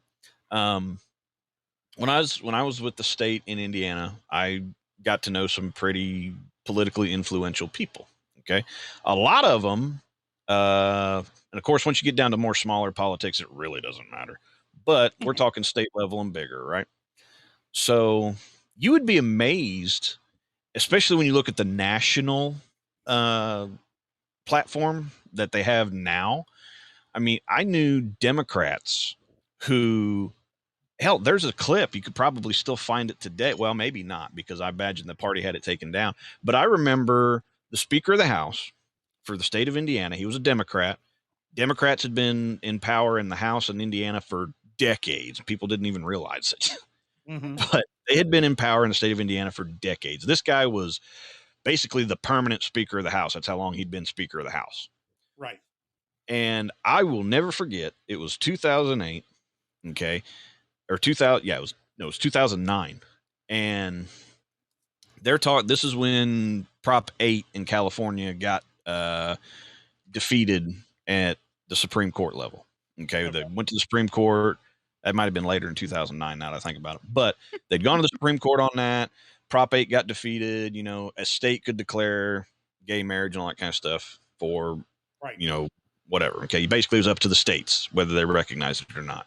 This was a Democratic, considered at that time a liberal Democrat, running the Indiana House, gets on the news and says, and I quote, "The state of Indiana will never recognize homosexual or queer marriage ever." Right. And this at that time was considered a liberal Democrat. Okay. Yeah. So, and the only reason I use that as an example is just kind of show you how far the parties have split one way or the other since. I mean, that was a guy who, as far as the Democratic Party was concerned, that was the guy for the entire state of Indiana. That was the top Democrat, period. Right. I mean, it makes I knew a lot of Democrats back then that had that same point of view, that would say some very derogatory stuff about anything. I mean, I've heard Democrats in Indiana say some derogatory stuff about race and all that kind of stuff. And it was just one of those things where, that was, I don't want to say it was accepted, but it was one of those things where they could do it and they didn't have to worry about the party saying PC. Something it was, they could do whatever, they could say whatever, they could do whatever. And it didn't matter about the D or the R after their name. So I would say that by the time Trump ran for office, basically what had happened is there had been so much polarization one way or the other. I don't think that on certain things he could identify, especially fiscally, that he could identify himself as a Democrat anymore. I think you're right.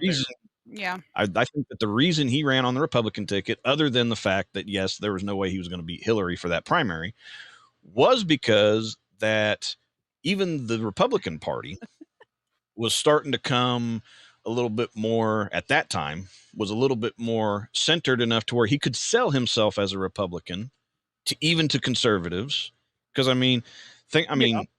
many times have we seen the footage where they talk about to use the gay marriage thing just to stay on that vein for that, where they talk about, gay marriage and this and that. And they cut the sound bites of Hillary Clinton saying, oh, it's marriage between a man and a woman and all that kind of stuff, and Oh, then they show the Republican version of Why Donald is she Trump saying, worried I don't about give a it? shit. I mean, she was married to a man and she's a man, so Yeah. But I mean, Hillary's and a then two-faced scumball, so they'll show the clip of Trump saying, I don't give a shit, and he was a Republican at that time. right. So I think that I don't think that he was as conservative Republican as even the conservative folks would like to believe. No, I he would was classify him more of a but the moderate. definition of all of that has changed drastically. yeah, Like Big. he was down the middle, if anything, part Republican, part Exactly. Democrat. I he mean, That's was why I whatever was would- going to make him the most money. Let's just put it that Oh, yeah. way. well, That- Oh yeah. yeah, absolutely. You know, The one thing But I the thing will, is, they're all like that. Every one of them is. yeah, the one thing I have to give Trump is he does, I mean, he's not two-faced. He tells you what he thinks. He well, sticks to his guns. and you know, that's why that's that. and I'm not saying I'm like pro Trump, pro Hillary, whatever, but I'm saying I think that's why he appealed to the people so much. Mhm. Is it was finally a non-politician voice, Right. right? Mm-hmm. Saying Oh, he was what he was a we non-hate all petition. think and feel. I mean, whether he's privileged or not, it doesn't matter. Like he didn't grow up so intertwined in politics that's all he knows. Right. You know? Right. Well, But I also think he got in over his head. Once he got in, he was like, "Oh Yeah. shit!" You yeah, know? he was in way over his head. But Yeah. I mean, at least he was better. I mean, Hillary, she was your typical two-faced politician. I mean, a woman Right. has always been against gay marriage, gay anything, and yet Mhm. in that election, oh no, I'm all for it. I'm all for this. Mhm. Same woman who, with pride, accepted the Margaret Sanger Award. The woman Mhm.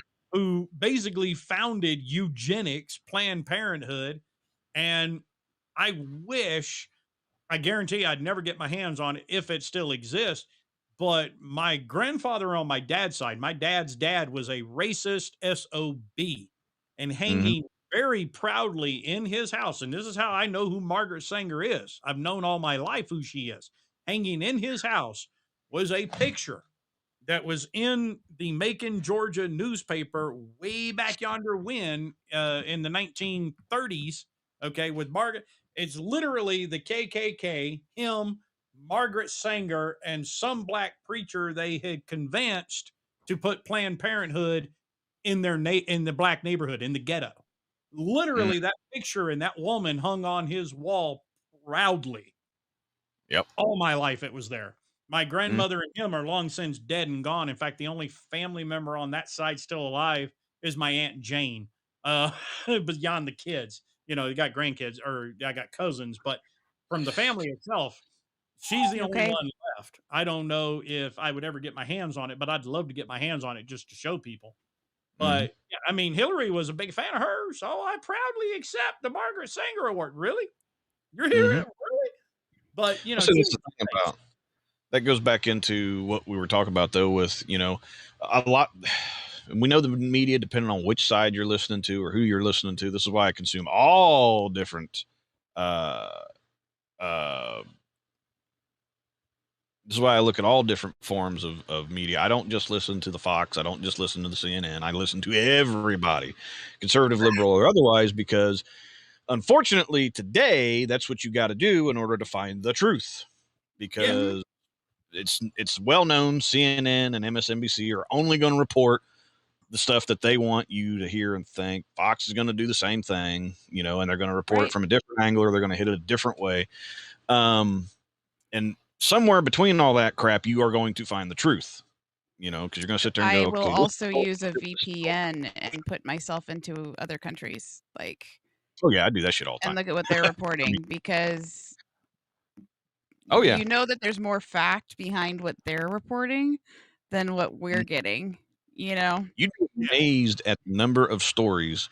And when I say BBC, I don't mean BBC America, like what you can get on our cable networks. I'm talking the about other BBC.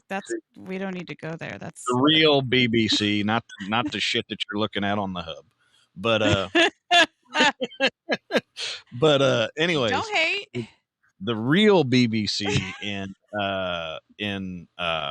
England, you'd be amazed at the difference in how they report and how much more accurate information I've gotten from them than anything that comes out of the US.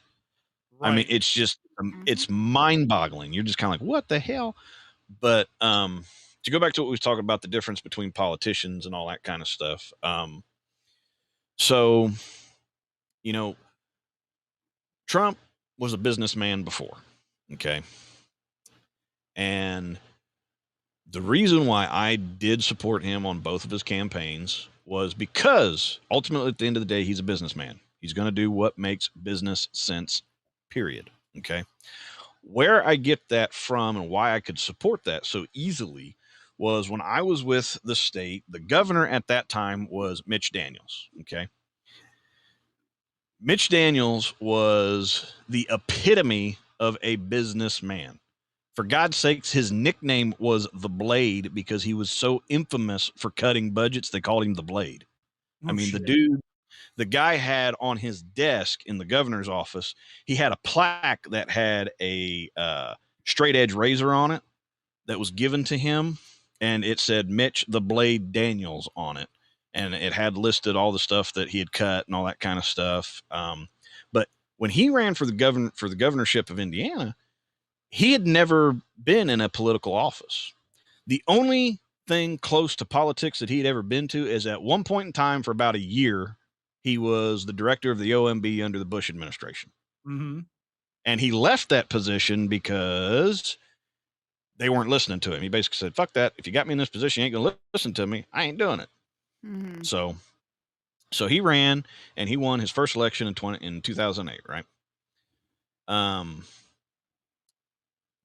I used to love the stuff that he would say because nobody, opponents in the party, opponents outside of the party, opponents in the opposing party, or anything like that, nobody could say anything bad about him because they didn't know shit about him.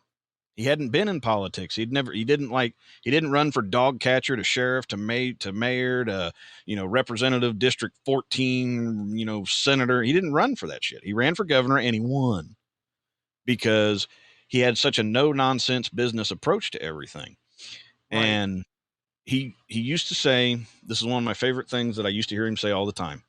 He'd be like, when I sit in this governor's chair, I don't look at it as a politician. I don't look at it and go, well, what's going to get me votes? I look at it and I go, what makes business sense? He's like, if a Democrat brings me something that makes business sense, I'm going to do it.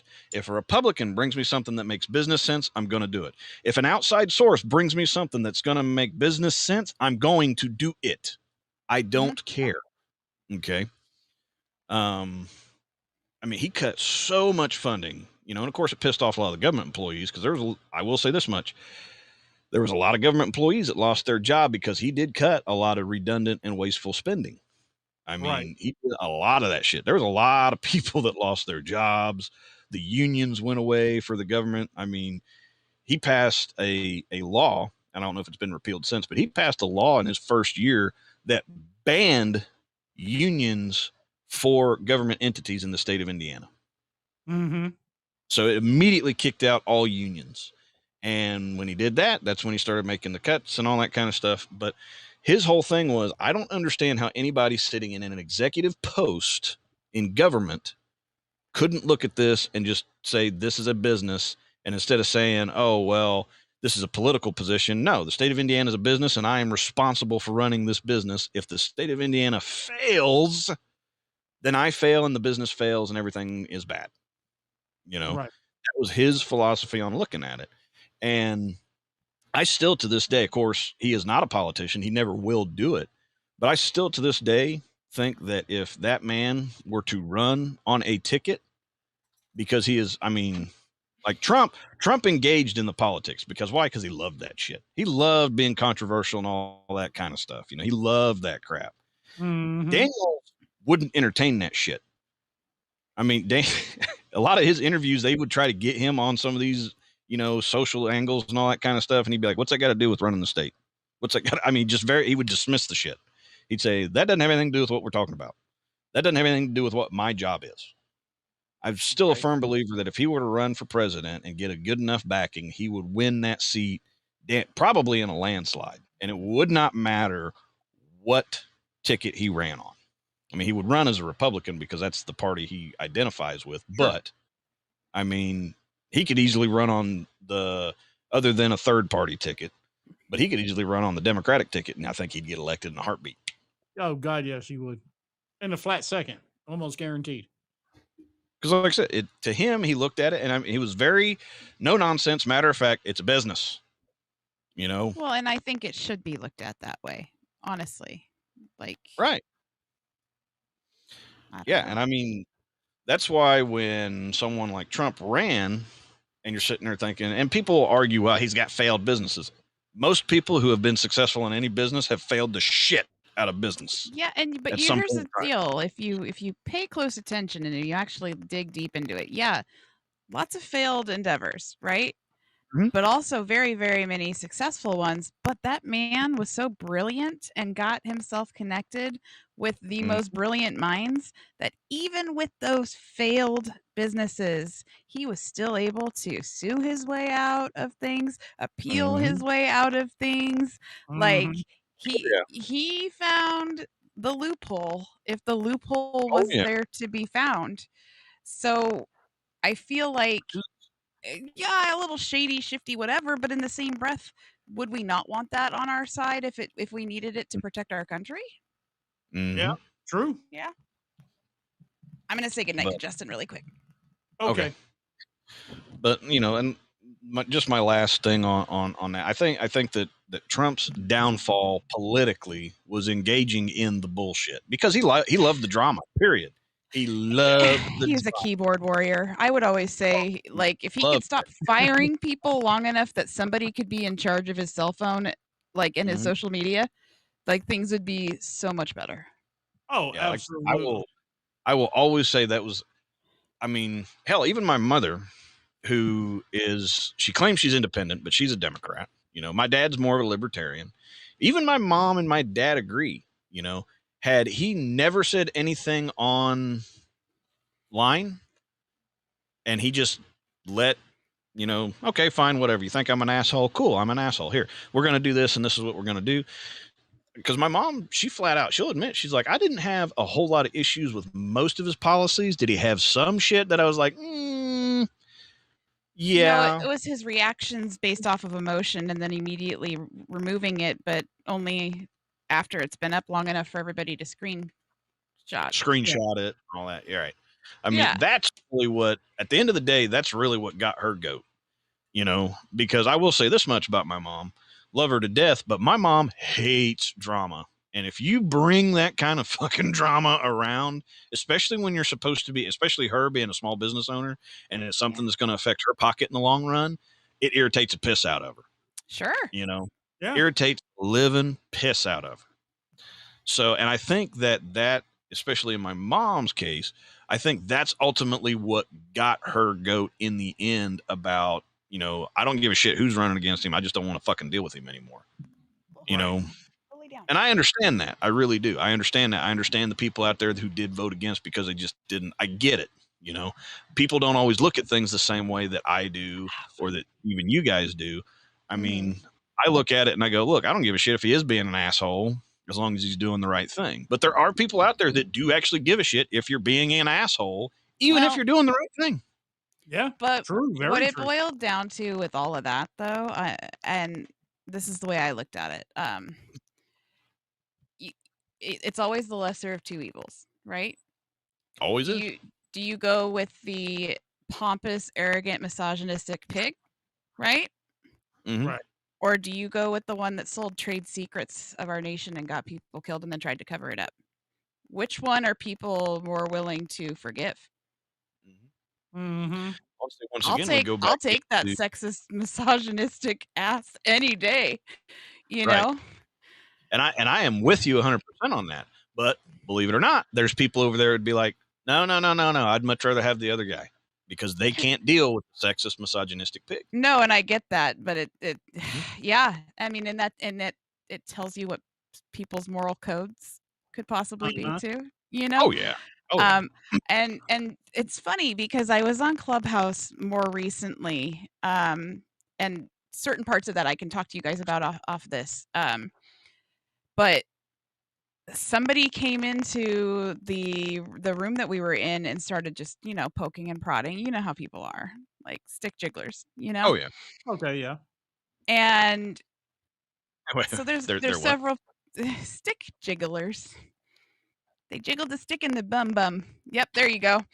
There are several people in there that are pro-Trump, but so this person made an assumption absolutely immediately that everybody in their room was a Trumper, and just started going off and just stuff about the vaccination, all this other crazy stuff.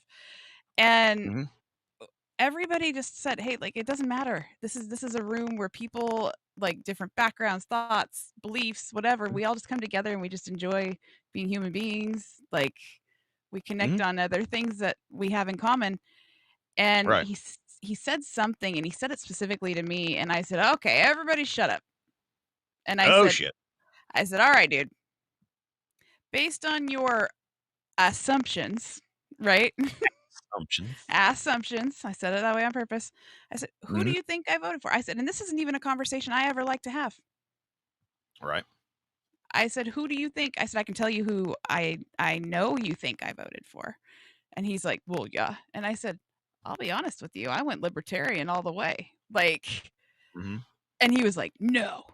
No way." And I was like, "Oh my god, I'm not a Trumper?" Yeah. No. Like, and I just lost it, and so now you guys know, but uh Jorgensen. Joe, she's our girl. Oh, wait a minute. but whether and but my internet, I'm telling you, but whether I'm even that way or not, maybe it was just a personal decision I made based on the options. Can you not Right. hear me? Oh no, I Um, can hear you. I'm also reading some things at the same time. okay. But yeah, I mean, the guy was just absolutely mind blown at what I had said, and just there was no way that that was the truth. And I was like, well, fact check that, because I can tell you because I did it, but it was just Well, crazy.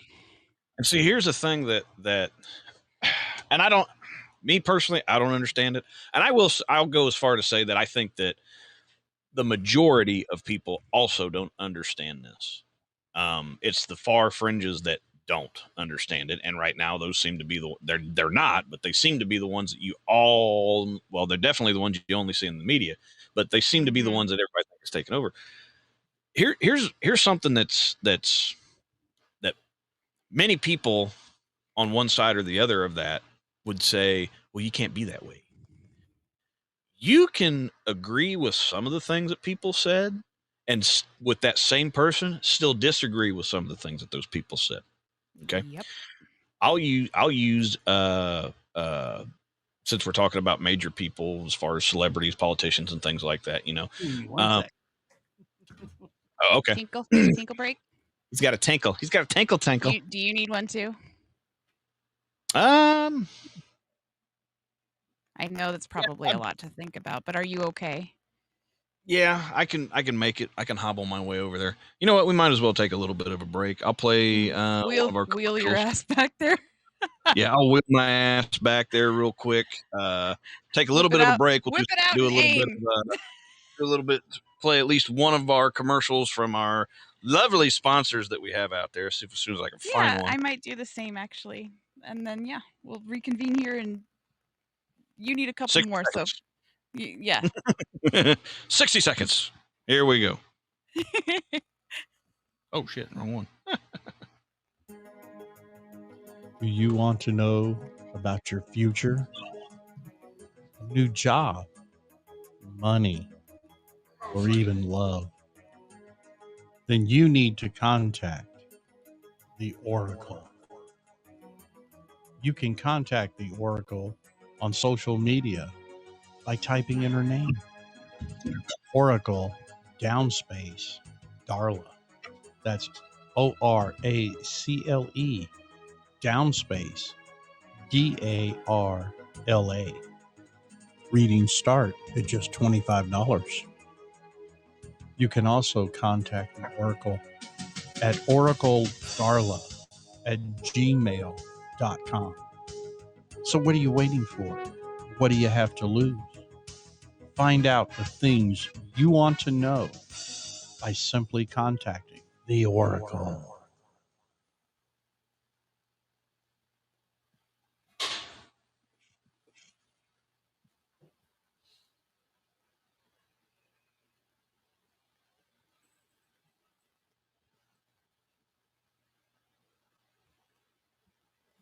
Are you tired of having a dirty brown booty hole? Do you wish your booty hole was pure white? Then you need to call us at 1-800 Bleach My Booty Hole, and we will show you how to do this all naturally. For just $19.95 plus $3.95 shipping and handling, we will send you an instructional manual complete with illustrations on how to put your legs behind your head while on a lawn chair and point your booty hole towards the sun properly. We will teach you how to spread your cheeks so that the sun can naturally bleach all those cracks and crevices that you can't reach otherwise. Act now, and we will throw in a pair of sunglasses to protect your eyes, but not your booty hole. Call 1-800 Bleach My Booty Hole Naturally now.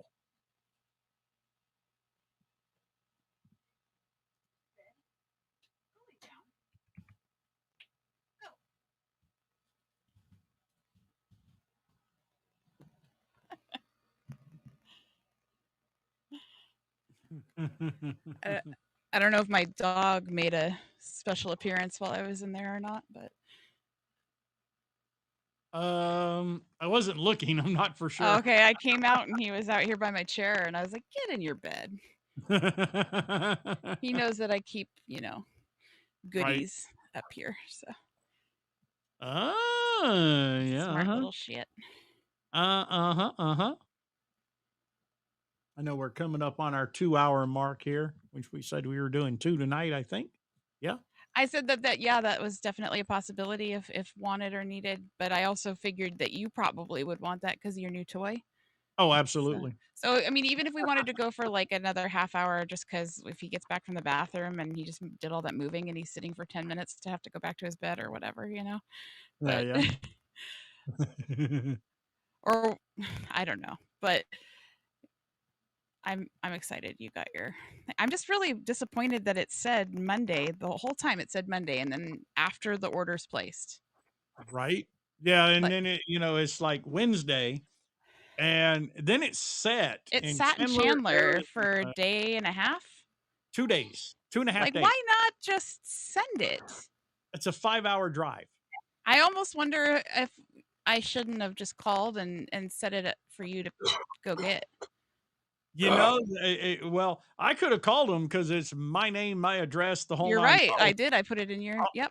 All I had to do was show ID, and I was damn tempted. I almost called my sister. I know her car's, screwed up, but I'm like, I will rent a car. I don't give a shit. Because I don't drive, she does. It's like, we're going to Chandler, Arizona, and I'm picking up my damn camera. Well, and that one didn't even give me an option for faster shipping, but the other one said it wouldn't get there till Saturday or later. So I was like, Right. Yeah, I'm not, and not the Saturday that just passed. Right. Right. Right. I got it. I'm happy. Well, good, because I've been have feeling days. really bad about it the whole time. But Well, I spent I 2.5 also know days. you still got it sooner than you anticipated. So I guess that's what we are That's happy about. Yes, That is true. that is the most happiest part of that. Yes. Oh, I need to definitely send got you it. the what is it, the 3-year warranty or whatever I got for it. Oh yeah. Because I did the regular registration of the warranty today, the regular stuff. Oh yeah, Yeah. the stuff you go online or the card you send in thing. Yep. Perfect. And Yeah, then I pop in the purchased serial number. an additional just to play it safe, or you Oh, yeah. combine them, I guess, Excelente. Yeah, because it's fun. Good. I'm happy. And I keep thinking of more and more and more projects to do. But that's my brain. That's just the way it works. I'm the same way. Like, And then before I know it, I have too many toys and not enough time. right? Oh, I find a way to make. I don't sleep much anyway, but Yeah, right. Same. Yeah. I always find a way to make time. But I got to show you guys this. I really do. Sleep. Sleep? What sleep? I don't know sleep. Although I Believe me. do like my new work commute now. This new work commute's just badass. Yeah. Yeah.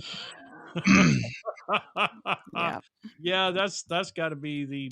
I'll be best. honest, it was one of my favorite parts about like when I stepped away and decided to start doing what I'm doing is you mean I can sleep in?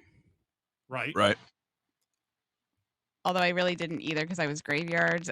Whatever. That's another reason my sleep schedule's probably all wonky, but I was like, Yeah. I could be in my pajamas. And even though I wore scrubs, so it's technically it's just different.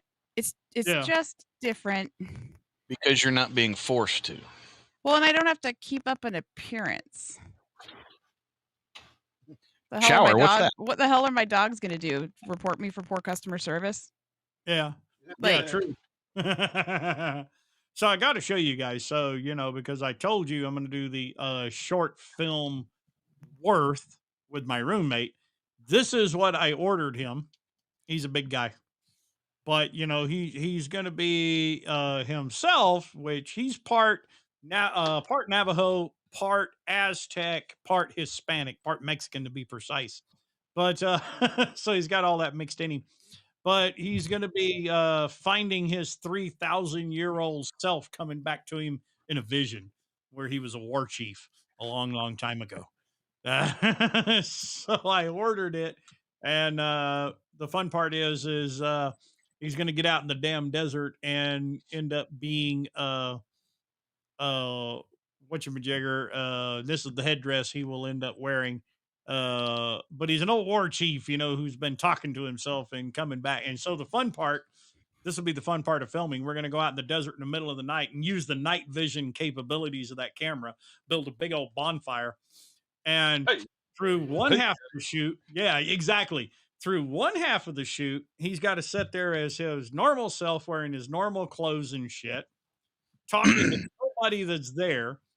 And I will be talking to him in Navajo, which I have been translating into the script. And then when he's done doing that, he's got to get into his whole little costume here and sit on the opposite side of the campfire and pretend that he's talking to himself once again. As now he's got to read the Navajo and speak it back while I talk to him as if it's him. As if it's him, yeah. Yeah. And so this whole little vision quest that he ends up on is just wicked as hell. I can hardly wait to shoot it. Oh, man. you okay? He's going to be a movie star. Oh, he's been in several things. I force him into movies all the time.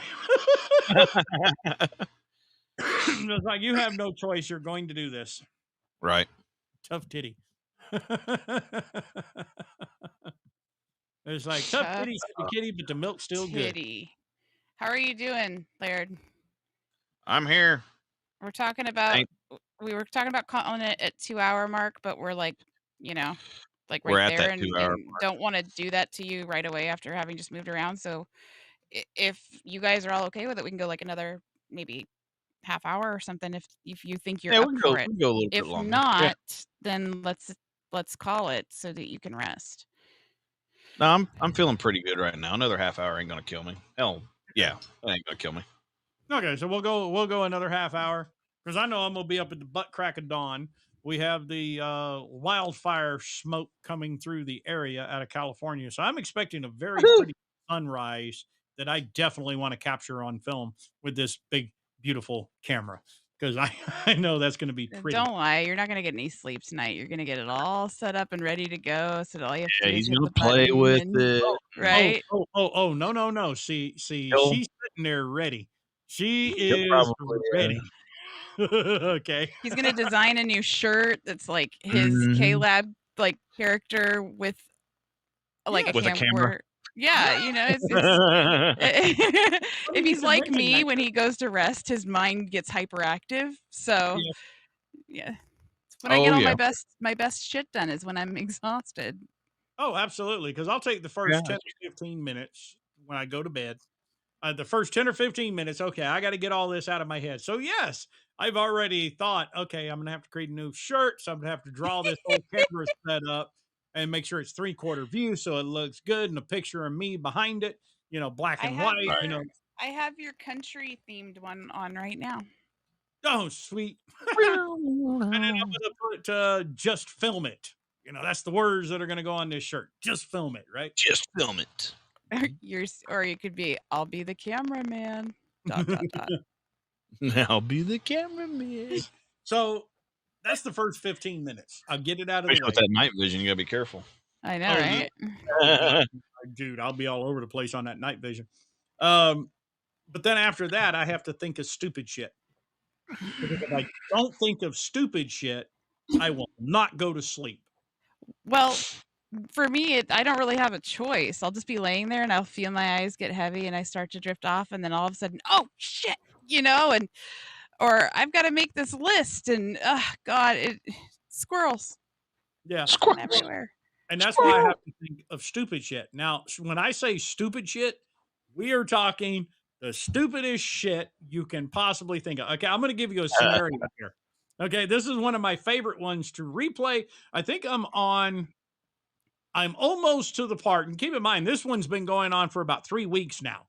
So I'm almost to the part where I eject AOC, Talib, Ilhan Omar, and Presley and Corey Bush and a couple other. I'm almost to the part where I'm going to eject them into space, into the deep black darkness of space. Okay, so literally, this starts out with I secretly build a spaceship out here in the middle of the desert and launch the bastard, and then I go hover over here in Las Vegas and get pissed off with all of them and beam them on board and put them on trial, and then get this whole website thing going that the government can't seem to take down to get the people to vote. And now the people are voting, and we're getting ready to just eject their little happy asses out into space. Okay, so I must have misunderstood what you said. I thought you said you have to not think of stupid shit. No, if I make my brain, if I consume my brain with just random, but it's got to have a storyline. I tend to be able to bring on the sleep. Not always, but that has been effective for me. I bring on that damn storyline, and I mean, I can see it in my head and perfect. Oh yeah, I've thought of like the most bizarre, like way out there shit, and sometimes I'm like, woo, snoring, and then other times I'm still trying to figure out why I'm still awake. Right. And I'll fall asleep doing that. So, I mean, it doesn't take long either. So this progression's been over 3 weeks so far, and I ain't even got to ejecting their asses. And hell, I don't even know what the vote is currently. So I don't even know how the people voted yet, because it don't take long and I'll be gone. But if I don't do that, my brain will sit here on scripts and business and this and that and da da da da. And the next thing I know, it's 5 o'clock in the morning and the sun's coming up. Yeah. It'll go that fast.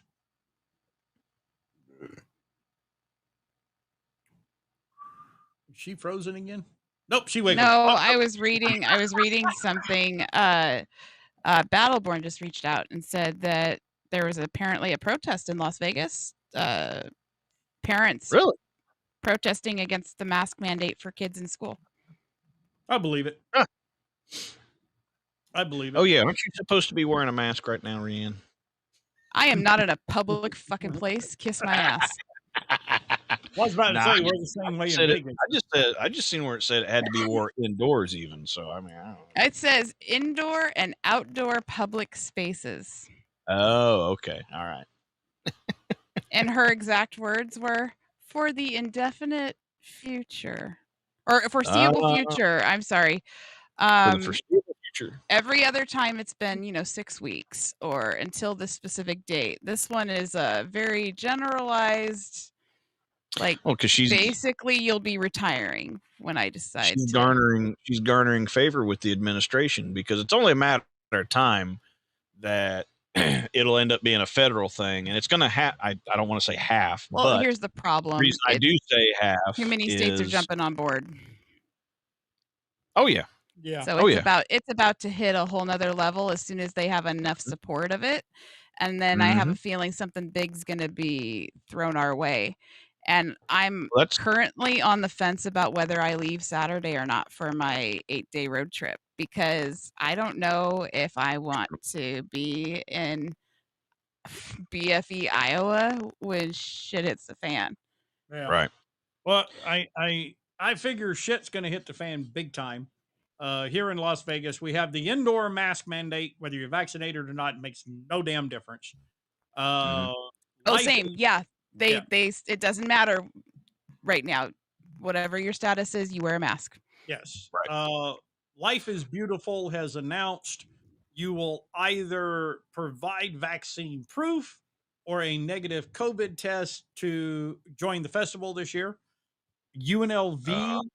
In fact, this is now mandated for all universities and colleges in the state of Nevada. Students must be vaccinated to be on campus.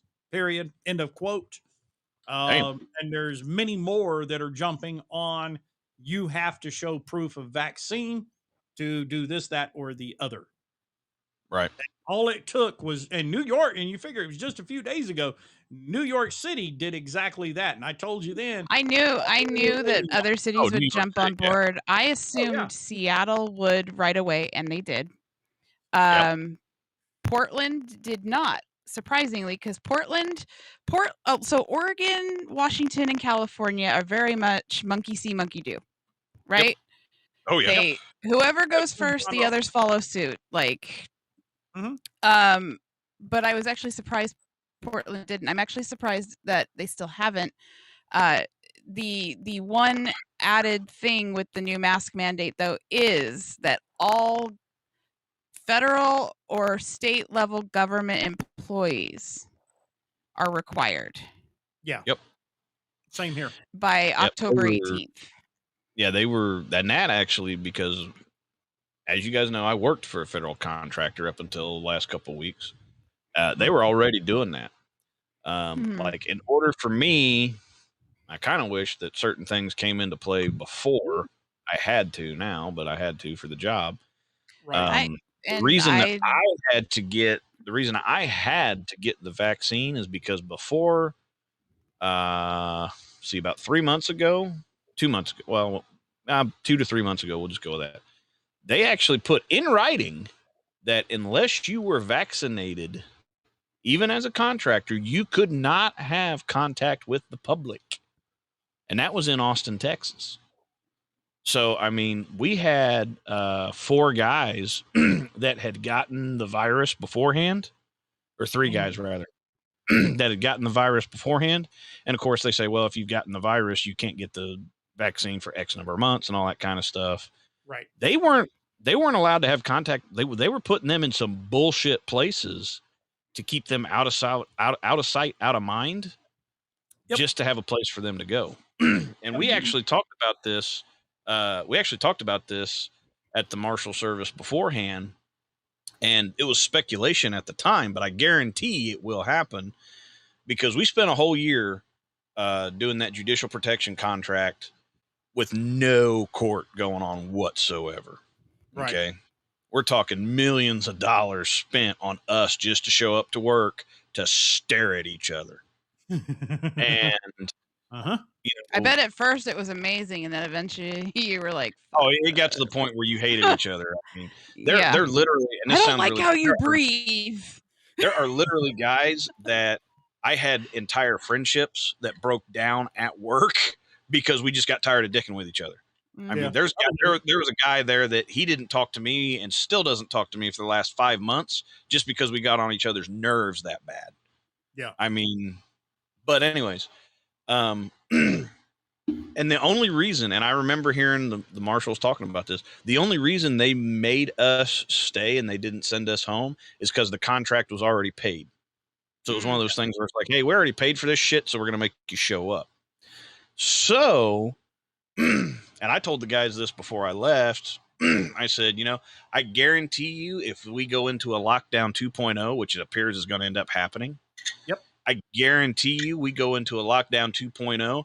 It will be sometime either on October 1st or just before October 1st when the government has to pay their bills so that they can look at us at that time being the contractors and say, hey, you guys go home because we don't need you here for lockdown 2.0. The only reason being they didn't pay us yet. So they would be able to save that money and contribute it to the lockdown. Yeah.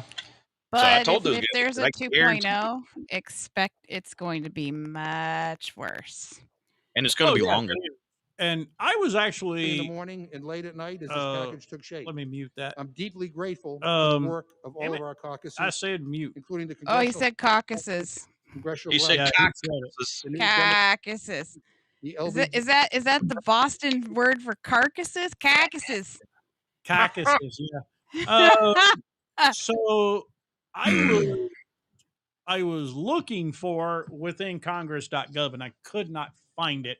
It's buried deep, but Of course. I have all the Knowledge. footage. So what you were actually hearing is from January 4th of this year, which was the first day of the 2021 House session, the new session, right? And I have all the video recorded. Which one it is? These are long ass fucking videos, and I'm kind of scanning through. It kind of goes hand in hand with what Rianne sent me and the link involving FEMA, involving sticking people off in a different place, right? Right. So I want to say it was HR or HRES 26, I believe was the number. And these videos are long. I have, so much damn footage. But at any rate,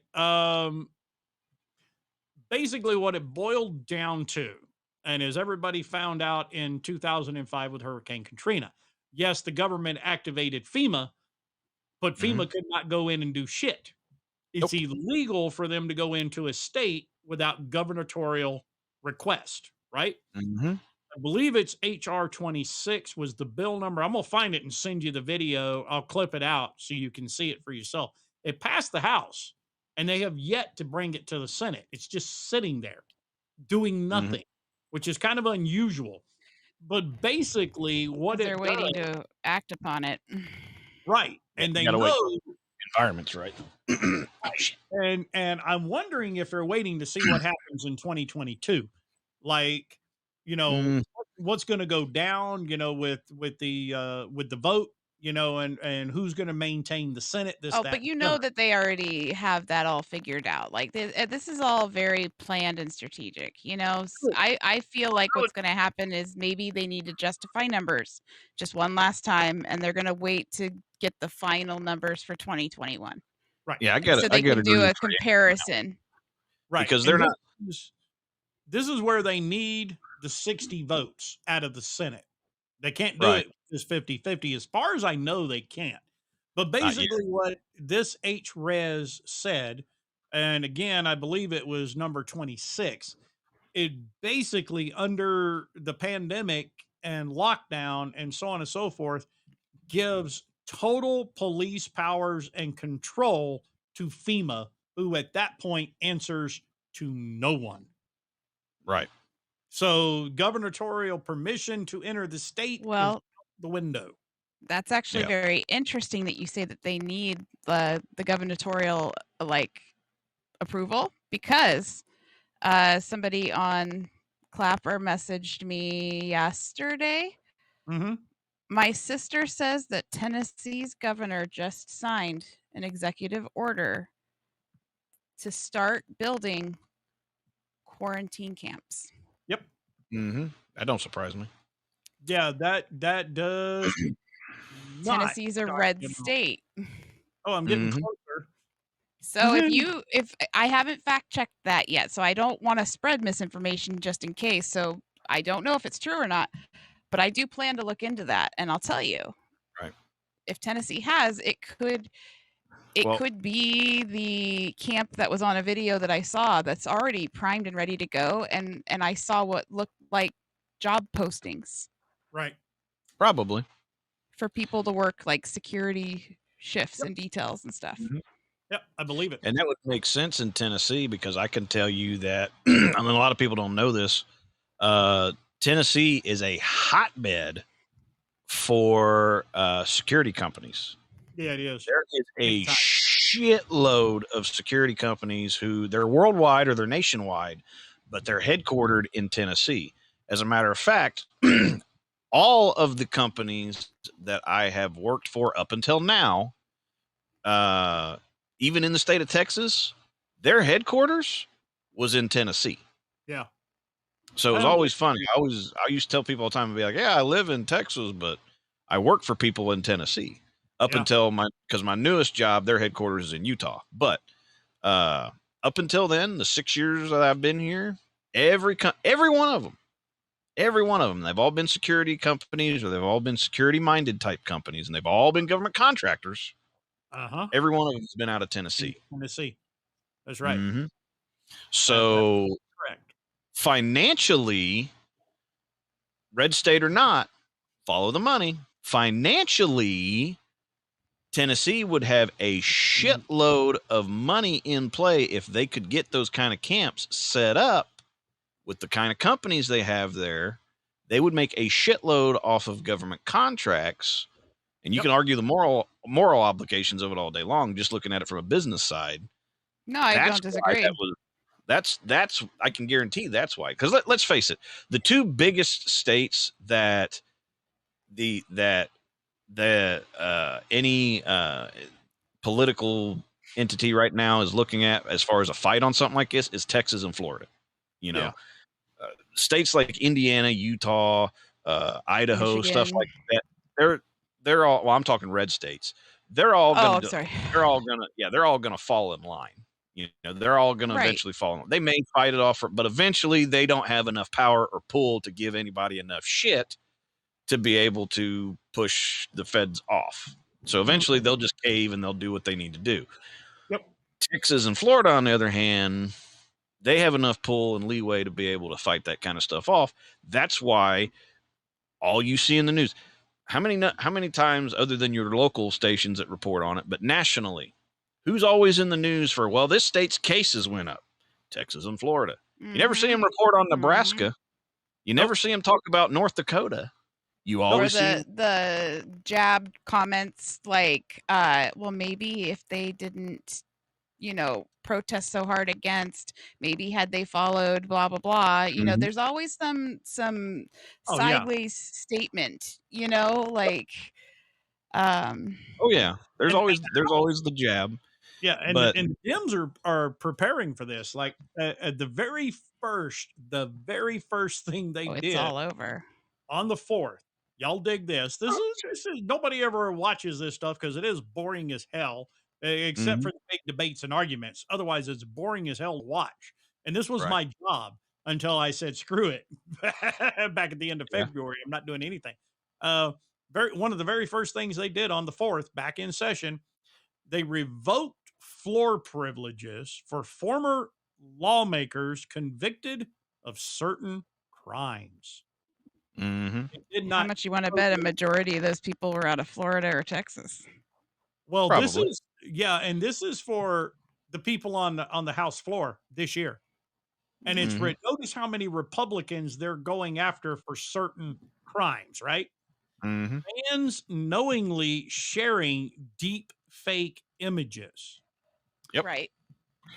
Also, and this was the fact that they even took the time to debate this one. Well, there was no debate. Republicans actually requested the count by the numbers, wasting time. I guess probably just because they were pissed off.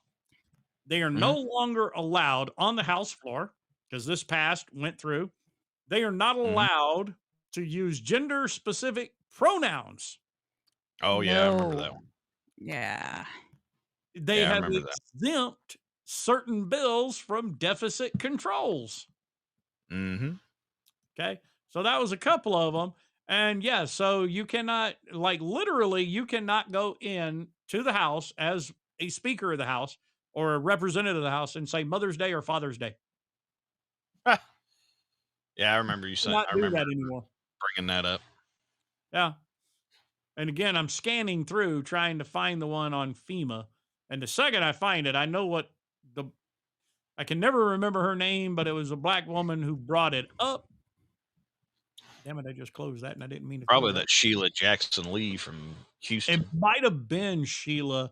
I cannot remember. I or never Dallas. remember her damn Houston. name. She's one of the annoying ones that I absolutely cannot stand. You know, she's a pain in our ass down here. Yeah. But she's the one that introduced it, and that's the video I'm looking for now. Mm-hmm. Hmm. But yeah. I have hundreds of hours, so trying to find this crap.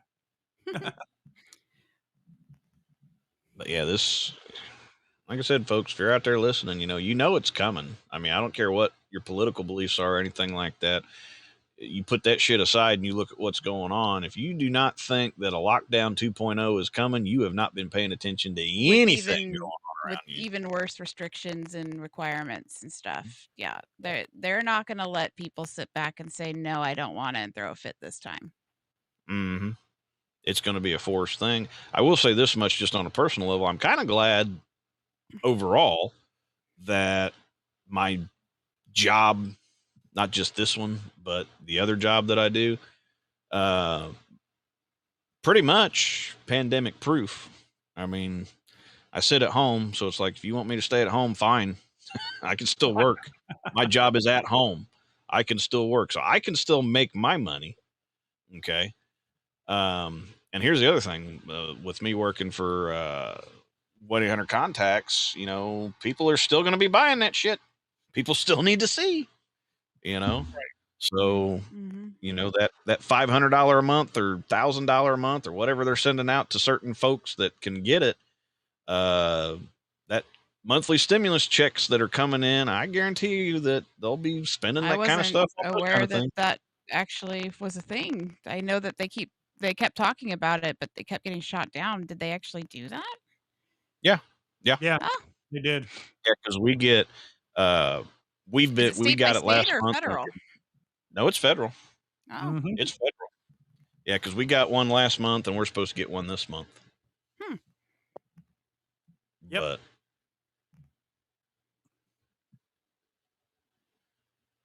it's going to take me a while of going through video to find it. I'll look for it later. I but do have a feeling that there Yeah. will be certain requirements added on to being able to accept that soon. Oh yeah, I guarantee it. I mean, and you guys, obviously, because of your job and everything, you guys are okay if it comes down to that. But Yeah. I know here that has literally been the biggest reason to argue is just differences in beliefs of certain things. And he's been leaning more towards doing it, and that's fine. Okay, his body, whatever. Right. But I'll tell you, I already was hesitant about it just because of my medical background. But the moment you tie my civil liberties to it and my rights, that's the biggest red flag to me. Yeah. Mm-hmm. Especially when it hasn't even been approved. And and it should be. I mean, honestly, that it should be. So for me, it's like, nope, stranger danger. It seems like a no-brainer. But I do. Well, I feel like it could be very, very rightfully so compared to rape if it's forced upon you. Right. But that's where I'm at. But if it boiled down to it, if I absolutely had to survive, maybe. But I also feel like maybe I would just take care of myself. And here's what camp. Yeah, I'm not going without a fight, and I probably won't end up there. I'm just putting that out there. I don't blame you. And here's what I think it's going to end up boiling down to. I mean, New York, they kicked the whole thing off with requiring the proof of vaccination at restaurants, right? And of course, everybody else is now falling in line. Little by little, day by day, there's new ones every day. Nobody wanted to be the first to do it. New York did it. So here's what it's going to boil down to. in the end, you're going to require proof of vaccination to go out your front door and go anywhere. Yep. Yeah. Now, Grocery shopping. yeah. Yeah. Oh yeah. So, You have to show your card at the door type thing. yeah, you're going to have to, show, and I'm sure that as more and more businesses get involved doing this, private entities, the government will eventually say, well, I'll tell you what, let's just streamline the process and create a special ID that just has your picture on it, holographic images that prove you're vaccinated. It has no other information, just that, Yep. right? So they'll do that. But here's the thing.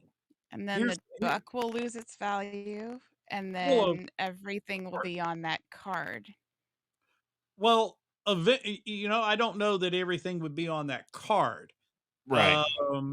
I think feel it's like, just have gonna you seen that be, movie? What is it? Is it Time with Justin Timberlake? I don't know. I don't really consume his movies that often. I don't Oh either. no, he's actually a very good actor. Trust. He was a curly-headed Yeah. blonde fuck when he was in NSYNC. Yeah. Okay, and Yeah, that's we'll my believe that's why you're watching him. He's that's a good my actor. generation. No, I hated him. I was all about JC all the way. I like brunettes.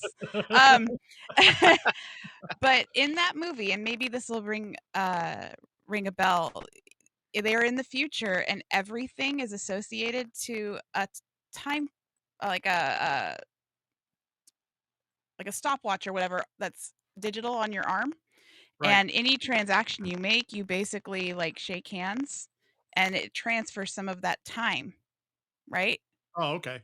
And that's how you I've pay heard of it, for it. haven't And seen if it. you run out of time, You got to go home. True. you die. Right. Like, Oh, okay. But right.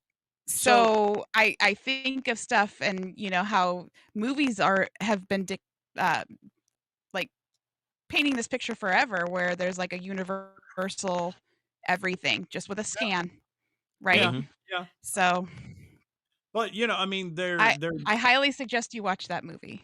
yeah, I'll check it out for sure. I've never watched it. I've heard of it, never watched it, so I will check it out.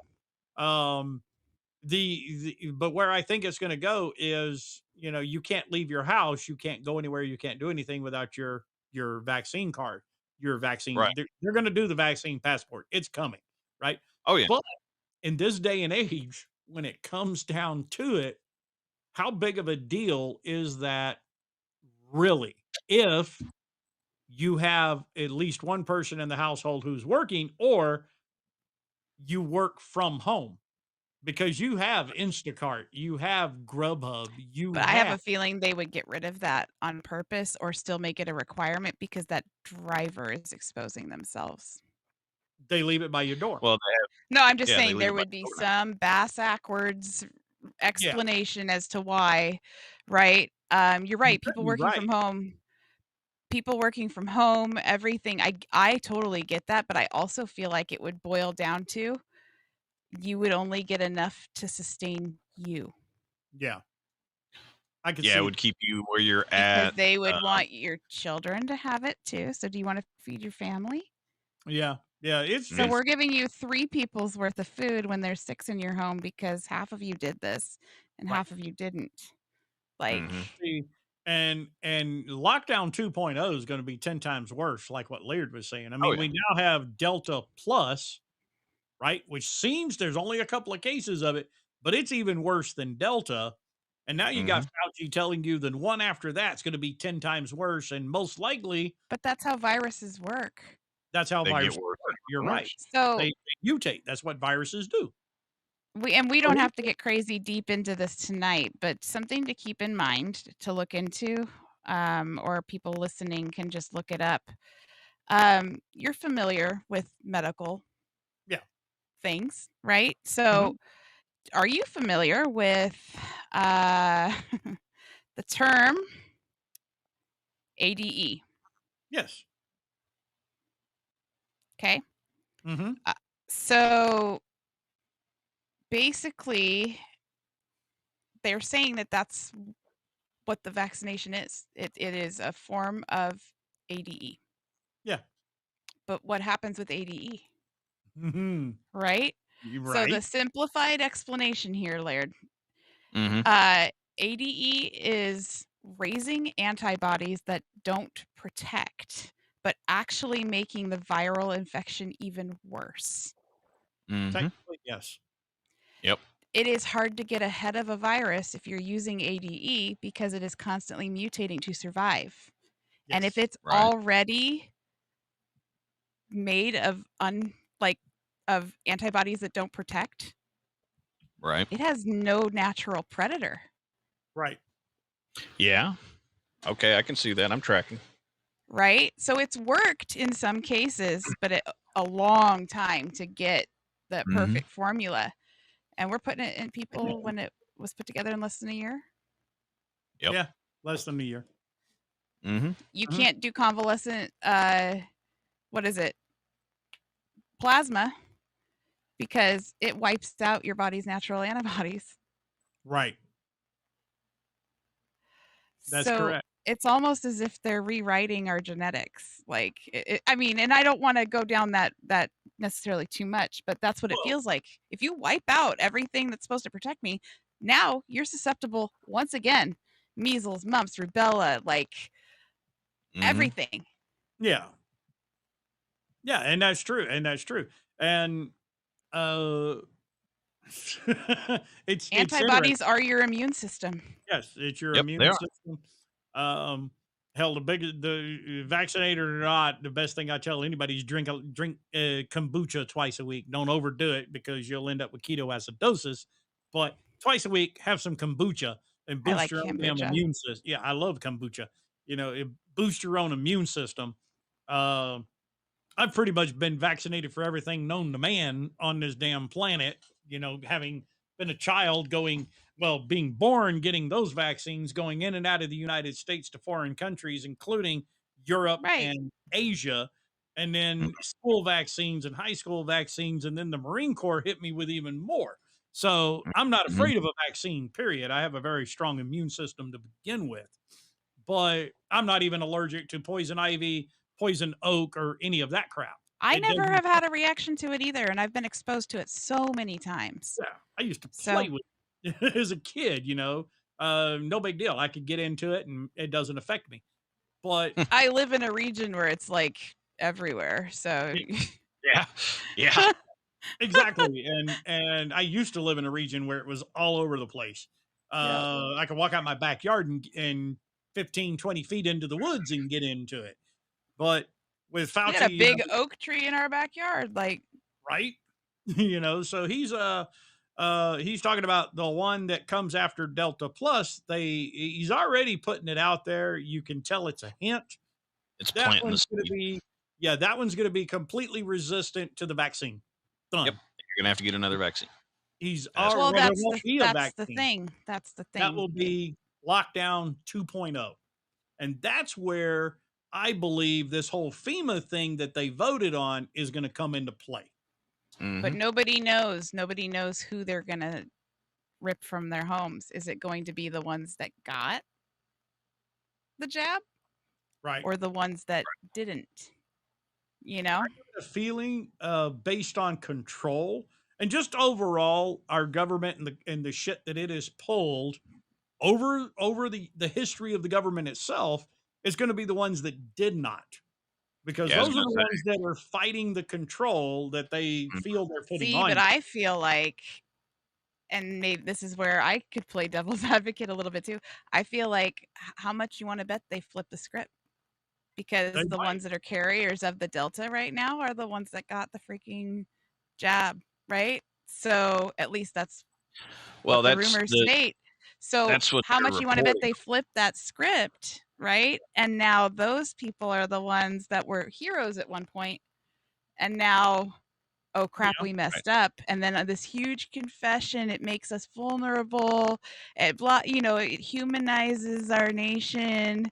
Mhm. Like, they didn't give a shit if you were an American citizen or not when World War II happened. They just gathered anybody who looked Japanese. Yeah, they It's did. true. They don't discriminate. It's 100% true.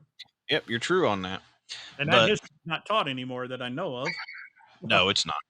It hadn't been taught since I was a kid, as far as I know. Well, no, they taught it when I was in high school. They did We when I covered was in school too. Japanese, yeah, they covered the Japanese concentration camps and all that. And they still, at that time, were calling them Japanese concentration camps, Yep. even in the Yeah. books. Yeah, that's what they were. But Well, internment camps was the correct I term. would, Well, now yeah, if they do refer to them now, it's some colorful oh yeah, they in painted enhancement or facility, or Mhm. whatever it is, cultural enhancement facility or whatever it is. Yeah, whatever they want to label stupid. it to make it Mhm. sound better. But Mhm. and I will, There's no making that sound better.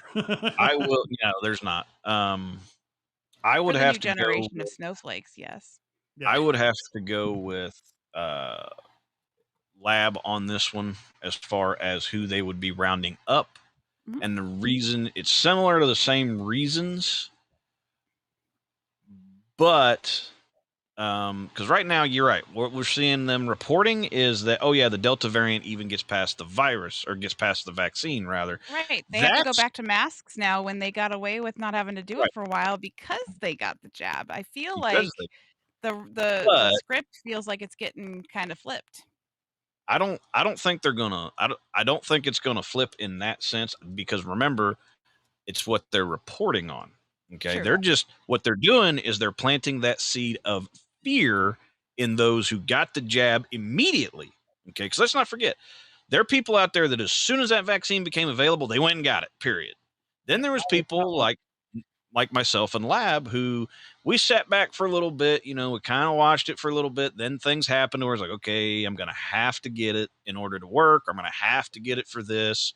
And once again, you play, well, if I don't get it, I don't work, I don't make money, I die. Or if I do get it, I take the risk of dying, but I can still work and provide and do what I need to do.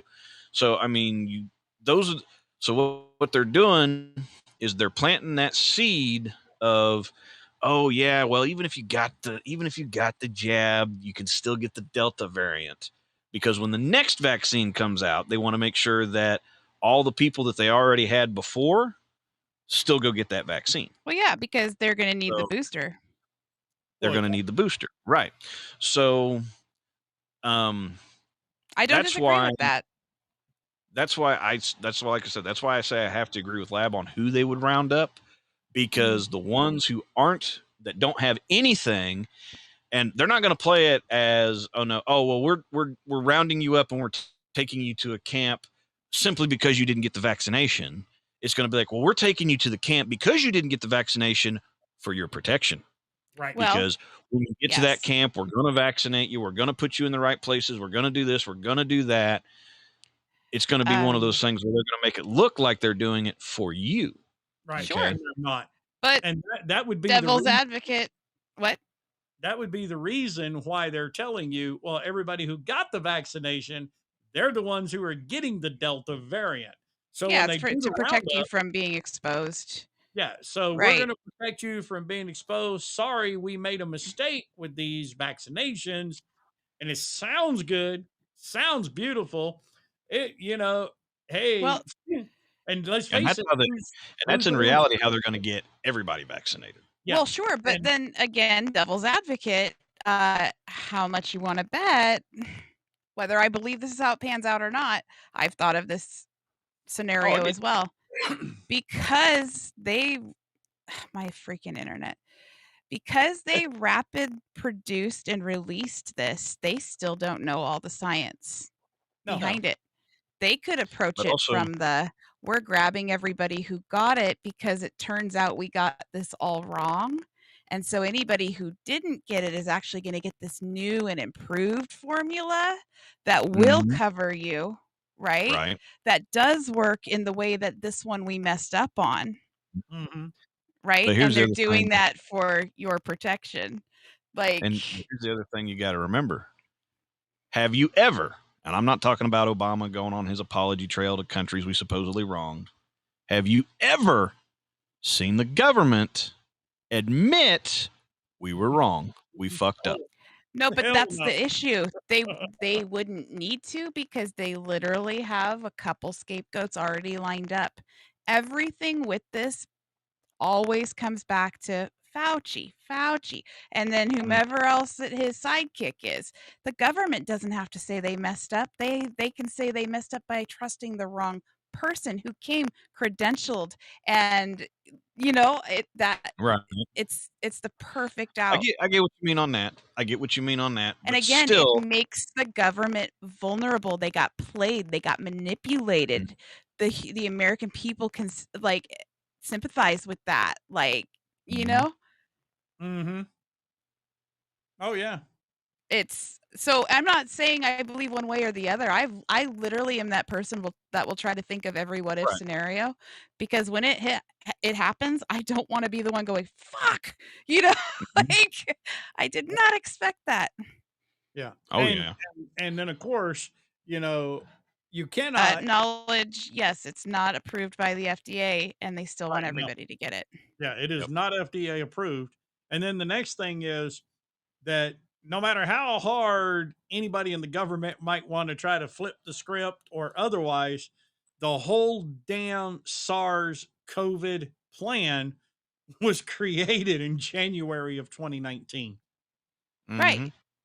Not That in January. original Green Zone camps article was written July of 2020. Yep. Right. And the original, like there's a whole bill on it, like what to do, going ahead and Knowledge, it's on the CDC's website. This isn't just some weird No. backwoods news outlet this- that we yeah. found this on. It's on the CDC's website. If you type Yeah, in this what is official CDC release. shielding operation, what is it? Shielding something? Operation Shield or some shit like Operation that. Shield, I think. The link that pops up is the CDC's website with Yes. And this the whole plan. the whole shielding, the pre-approved, we're going to talk about how much money to give the American people for SARS COVID. All of that, it literally, you can go to congress.gov, the official government website, and go back to January of 2019 and look up the bill for yourself. It's there. Yep. And it literally talks about the lockdowns, the pandemic. It literally goes through all of it. They knew, it's like it was not an accidental release. I don't care what anybody says. I don't care what the news is pitching. You didn't create this in January of 2019, long before it was released, long before this whole damn thing started. Well, and that's why the Kennedy stuff Well, is it so goes back to- interesting to me, Oh, yeah. because think of his speeches. Yeah. Yep. Oh yeah. He was talking about this a long time ago. Long time ago. Right? Well, and the other That thing, this was going to happen. And our nation is divided. It is this way or this way. There's no in between, you know? Well, there was, did you guys hear the report? I'd have to dig it up to tell you where. I think it happened in Atlanta, Georgia. I could be wrong. Where Black Bomb goes into the school and says, "Hey, I think this teacher would be a better fit for my daughter." And the principal of the school says, "Oh no, I'm sorry, that's a white class." The principal. What? Hang on, let me dig it back up. Wait a minute, it's got to be still within my list. You guys are going to shit a golden goose over this one. You're damn right I will. I want to. I hadn't heard that shit. Okay, I want to read this one. This shit word literally for word. makes me see You guys. Yeah, you're not going to believe. I couldn't believe this when I was reading it. I was like, "Wait, what?" Like I had to pause. I paused in the middle of setting up the camera this morning to read this article in particular, and I couldn't believe it. And give me just a minute here. It's going to take me a minute to find it, I'm sure. But because I'm going to have to go down through, because, you know, they change shit all the damn time. Let me see here. Let me see if I can do a quick search. I'm not sure that I can. I think I may have found it, or at least I found something of it. Atlanta mom says school segregated daughter into black only classes. Yes. So basically the gist of it, I'll let him pull it up where he can read. But do you understand how fucking confusing this is? We tell kids they can identify whatever they want, right? Right. But then you equally segregate because of How so who's just I Okay, mean now he'll tell you that the girl could number. say I identify as a white person so I can go be with my friends. I think it's bullshit that they would ever make somebody go there.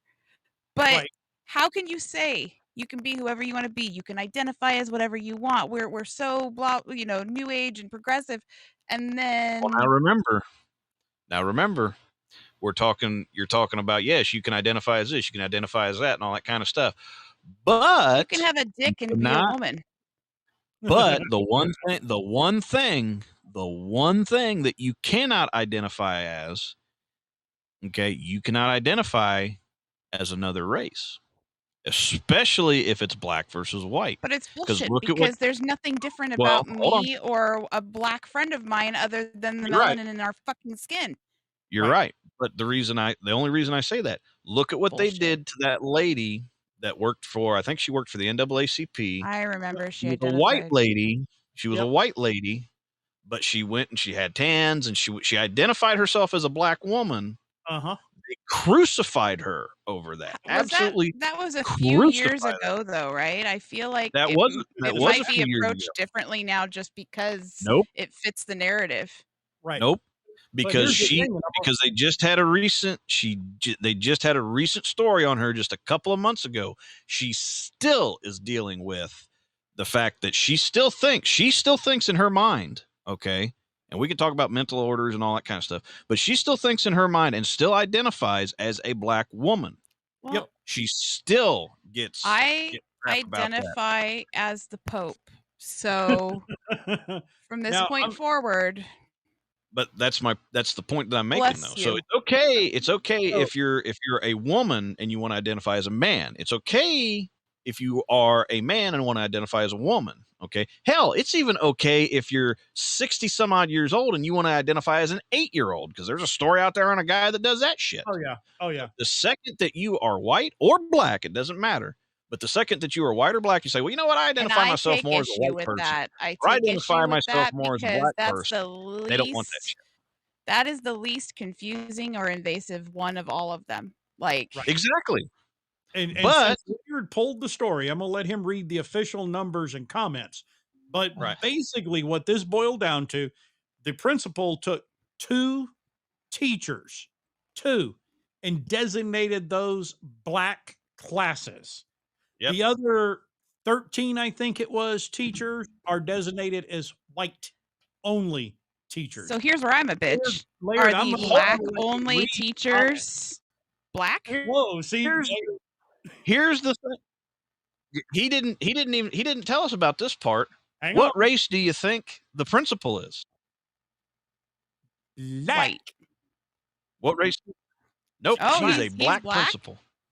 She is a black principal. Maybe she identifies as a white woman. No, but maybe she identifies as a Karen. I'm reading exactly what it says right here. That's confusing as fuck. Yep. So this lady, she goes in, and this is what she said. And I'm reading the quote from the news article. This is what the principal told her, and this is the quote. She said, "That's not one of the black classes," and I immediately said, "What does that mean?" I was confused, and I asked for more clarification. I was like, "We have those in this school?" The principal then proceeded to tell me, "Yes, I have decided that I'm going to place all of the black students in 2 classes." Like, it doesn't make any sense. I mean, unless, and this is a kind of a twisted way of looking at it. Maybe she feels that the 2 teachers she designated are better educators. Now, here's the and thing. She's ensuring that the black students get a better education than the white kids because she's jaded in some sick, twisted way. I don't know. I mean, that could be the agenda, but it's still fucked up. Here's the thing. Guess what this whole thing was over? Okay, first of all, yes, it's a black parent, black student, black principal, right? Mm-hmm. Here's why the black parent wanted to move this, and this is according to the story that I'm reading here. This was all over critical race theory. CRT. She wanted her daughter moved out because this particular lady does not agree with the critical race theory subject, and she wanted her moved into a different class with a different teacher. Yes. that was not teaching the critical race theory points. But the black principal had the students segregated into white classes and black classes, and the black classes, well, some of the other classes as well, from what I'm reading, were teaching critical race theory. This lady did not agree with the theory, a black lady, and said she wanted her child moved to a different class, and the principal wouldn't do it because her daughter was black. Right. And now, so you got segregation happening there, right? Now, here's another one you may or may not have heard of. A bill that was just signed in the state of Oregon. Shut up. High school students no longer have to prove that they can read, write, or do math to graduate high school because it is completely unfair to people of color. Oh, that's bullshit. Here in Oregon? Yes. Mm-hmm. Yes. And see, here's the thing. The oldest is in his senior year, and he's a slacker. I just have him being like, "Oh, I can still graduate." So this is what kills me. This is what kills me. We are, what are we? We're in 2021. Okay. Well, math is racist. Well, yeah. So I started working for the state police in 2007. Oh my God. 2006. So this is where we're gotten. So now we have people suing to lower the standard, right? Like, oh, that's not fair to the inner city folks. So we're going to lower the standard so that they can graduate and all that kind of stuff. Just Idiocracy is happening. You're literally pushing them through the system.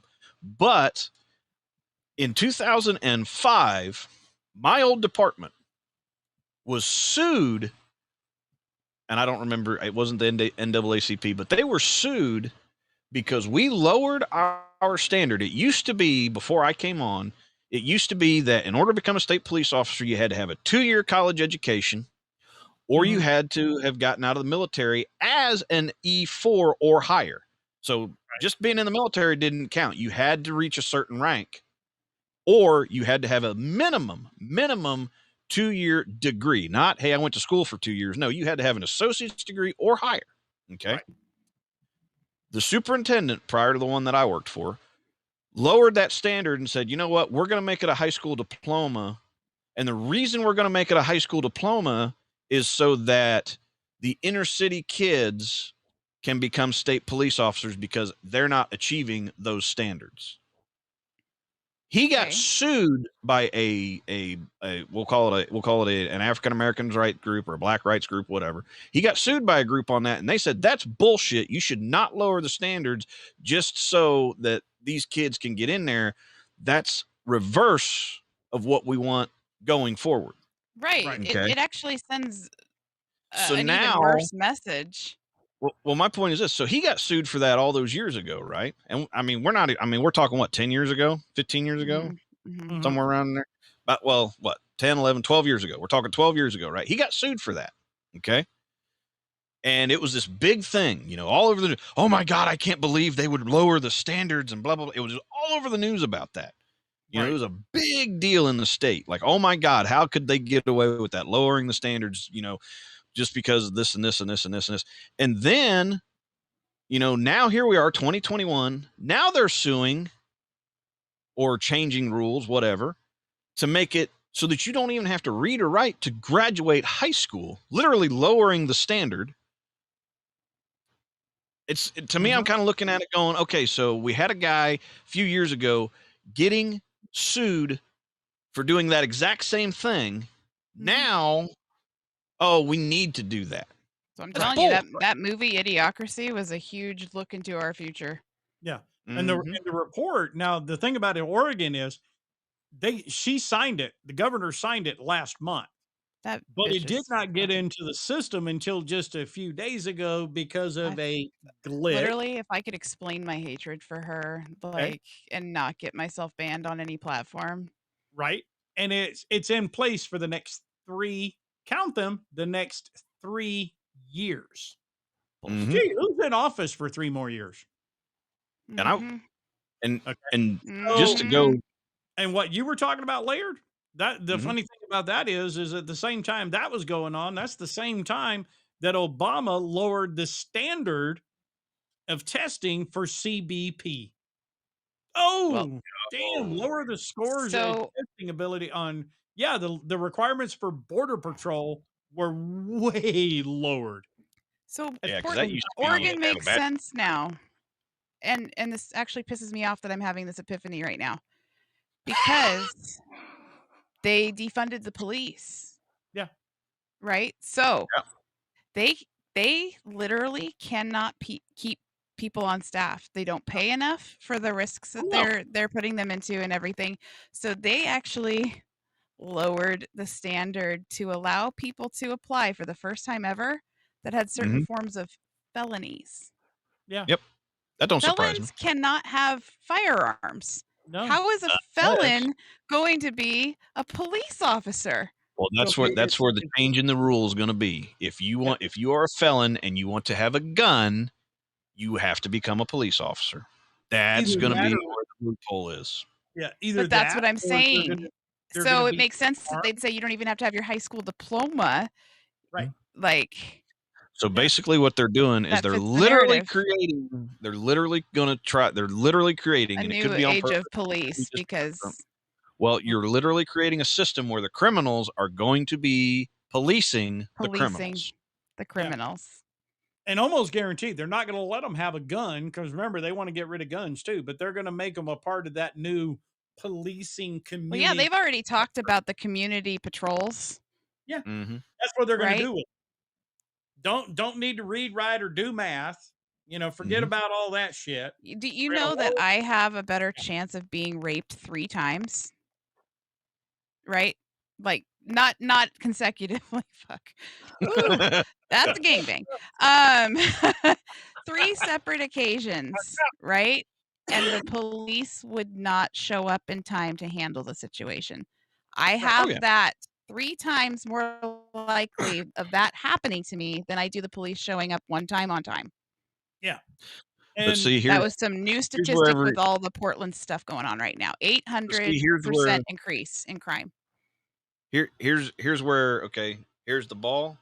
Here's what you're seeing, and here's where they're hiding the ball, right? Okay, so you're right on that.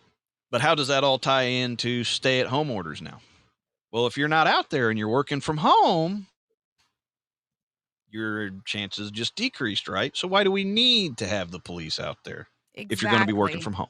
They don't need to patrol because now you're not at the same level. That's where that all ties in. Oh yeah. And they're gonna get little believe it. Well, I know you believe it, but pretty just for that bright, sparkly, glittery batons, right? And that's what they're gonna get. And hey, no, you be nice to him. Words hurt. You remember? Was it Minority? Don't make me write you a citation for bullying in public. I can't remember if it was Minority Report or Demolition Man. Place. Might have been Demolition Man. No, that'll be where the sick sticks come in. You know, instead of having a gun, you'll get the sick stick where they poke you with a stick and you vomit. You know, that'll be their thing. You know, and here's the thing where cops and that sort of thing is concerned, it's about to get even worse. I mean, AOC just stood up. I believe it was AOC just stood up in front of all of America and basically stood there doing this and applauded the rioters who burned down the Minneapolis Police Department 3rd Precinct last year and said, way to go. I'm right there with you. Now you have a politician in Washington, D.C. that's telling you you did a good job burning down the police station. Our Portland's mayor went out and protested with the protesters a few nights in a row. Yeah, until people got smart and turned on him, and he was barricaded in his building for 2 weeks. I know. I still have the but video. But he went out there and actively participated in the thing that they were saying was disgusting and they needed federal police help with, and blah, blah, blah. Yeah. Right. Like, you don't get to have your cake and eat it too. That's not how it works, buddy. Right. Exactly. And this is where I was going before we went on break, you know. this goes back to the politicians and all that kind of stuff, and I kind of feel like I got to get that out there now that I remembered it. Sorry, no, I meant to bring it up. Like, oh shit, we missed something. No, because it reminded me. So there used to be this standard, not really standard, but there used to be this way where you could support somebody or support a cause, but not support everything that they do. Okay. For example, okay. Crazy with Well, that's not the example I was looking for, but Sounded like for it was example, one of those like the chicks on spring break flashing their boobies. Yeah, it was Girls Gone Wild back in the day. Yep. The You words can't that I use could not those think anymore. of. Those are sexist now. Those are sexist against drunk girls in spring break. But anyways, like I said, like I was saying, Demonizing people on vacation. you've got it used to be that you could agree with somebody, but not have to agree with them totally on things. Okay. Mhm. I mean, there were civil rights leaders back in the 60s and 70s where there were people out there that were diehard follow Dr. King. There were people out there that were diehard follow Malcolm X. There were people out there that were diehard follow LBJ. There were people out there that diehard followed Richard Nixon, and it was okay for you to follow said person or to agree with what person says, but not every little thing. There were things that people would say, they'd be like, well, yeah, I agree with what Malcolm X said about this, but I don't agree with how he does certain things. Okay? And you could say that and not be ostracized. And not be ostracized for it. We've gotten to this point where it's all or nothing. You either are 100% one way or 100%. Yeah, it's my way or the highway mindset for people nowadays. You can't look at something. I mean, God forbid if you were on the left and you said, you know what? I don't like the man and I don't like what he does, but Donald Trump said this and it made sense. There are people out there that would literally kill you for that statement. Okay? I watched a man get ripped out of his car in front of me once. That. Mm-hmm. Yeah. So, and the same can be said on the other side. It used to be you could be on the right and you could say, you know what? I don't like Obama or Hillary or whoever, but they do make a point or they did have this. This is something they said that I agree with. And you wouldn't be torn apart for that kind of stuff. Right. No. Now it's all or nothing. Okay. Mm-hmm. I mean, you either have to 100% align with one way or you don't. Okay. And the problem with that is, and no matter what way you align, you're the bad guy. Exactly. Yeah. Cause you're the bad guy to somebody. Right. Right. So I got to give you this headline before I lose it. So y'all check this. Okay. So this related back to what I was saying about AOC. So the movement for Black Lives, which has been touted by progressive Democrats like AOC and Ilhan Omar, has honored multiple cop killers. I'm going to repeat that. They are honoring multiple cop killers. The broad coalition of liberal groups, including Black Lives Matter, sent a text message to supporters this past week saying Black August is when we commemorate the lives of our fallen freedom fighters and political prisoners, prisoners of war, and exiles. This is over AOC and Ilhan Omar supporting clemency petitions for Matulu Shakur and Sundita Akoli. Shakur is a former Black Liberation Army leader who was the master behind several armed robberies in Connecticut and New York in 1981, which resulted in the slayings of an armed guard and 2 police officers. Akoli was convicted of murdering New Jersey State Trooper Werner Foster in 1973. Cortez, AOC, Rashida Tlaib, and Ilhan Omar have all expressed support of the radical left-wing coalition and their support for getting them released from prison. Wow. Also, on to a little further down the line here. We got to find it again here. Did you write down what you were talking about, Laird, so you know where to pick up? Right. These damn things, these stories, you know, they change them out so fast, I lose them. So it's like, no, I'm this with my ADD. That's why I interrupt, and I always feel like a right? piece of shit when I do it. Yeah. Uh, any rate, Shakur, who is on the FBI's most wanted terrorist list, Tupac. is being being supported by them, by those three, right? Sorry. And He right is now, alive.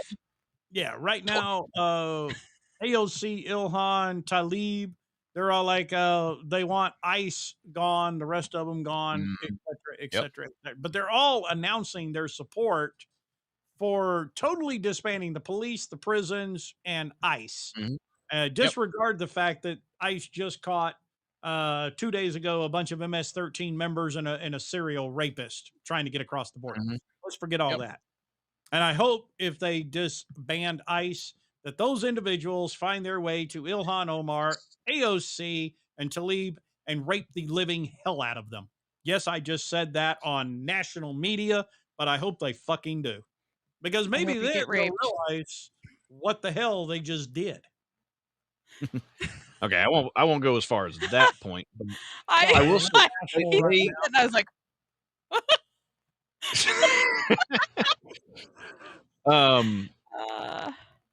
oh dang, yeah, we Oh, are yeah. going later than usual. Over. We've we're in fact we're gonna wrap it up here in just a minute.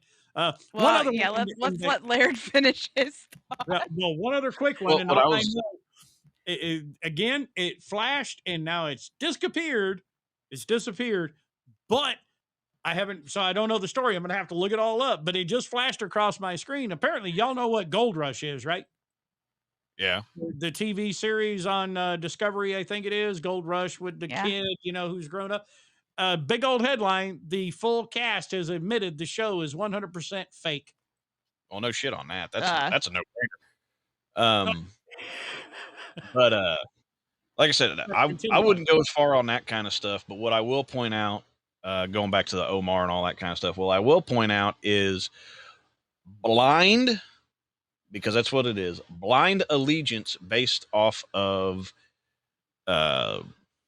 just based off in this case, based off of skin tone, is 100% dumb shit, which we all know, and I don't care what side, or at least I would hope, right, you would notice. But this is something that, because we're talking about AOC, Omar, and all that kind of stuff, and this is a story that went away really quick. It disappeared off the radar faster than you would ever believe something disappear off the radar, right? So y'all, and I guarantee y'all won't remember. It was pre-pandemic. I think it was actually, it might have been in 2018. No, it was 2019. So in 2019, the big one that caught the headline was Kim Kardashian pushed for it, which she's an idiot any damn way, right? Right.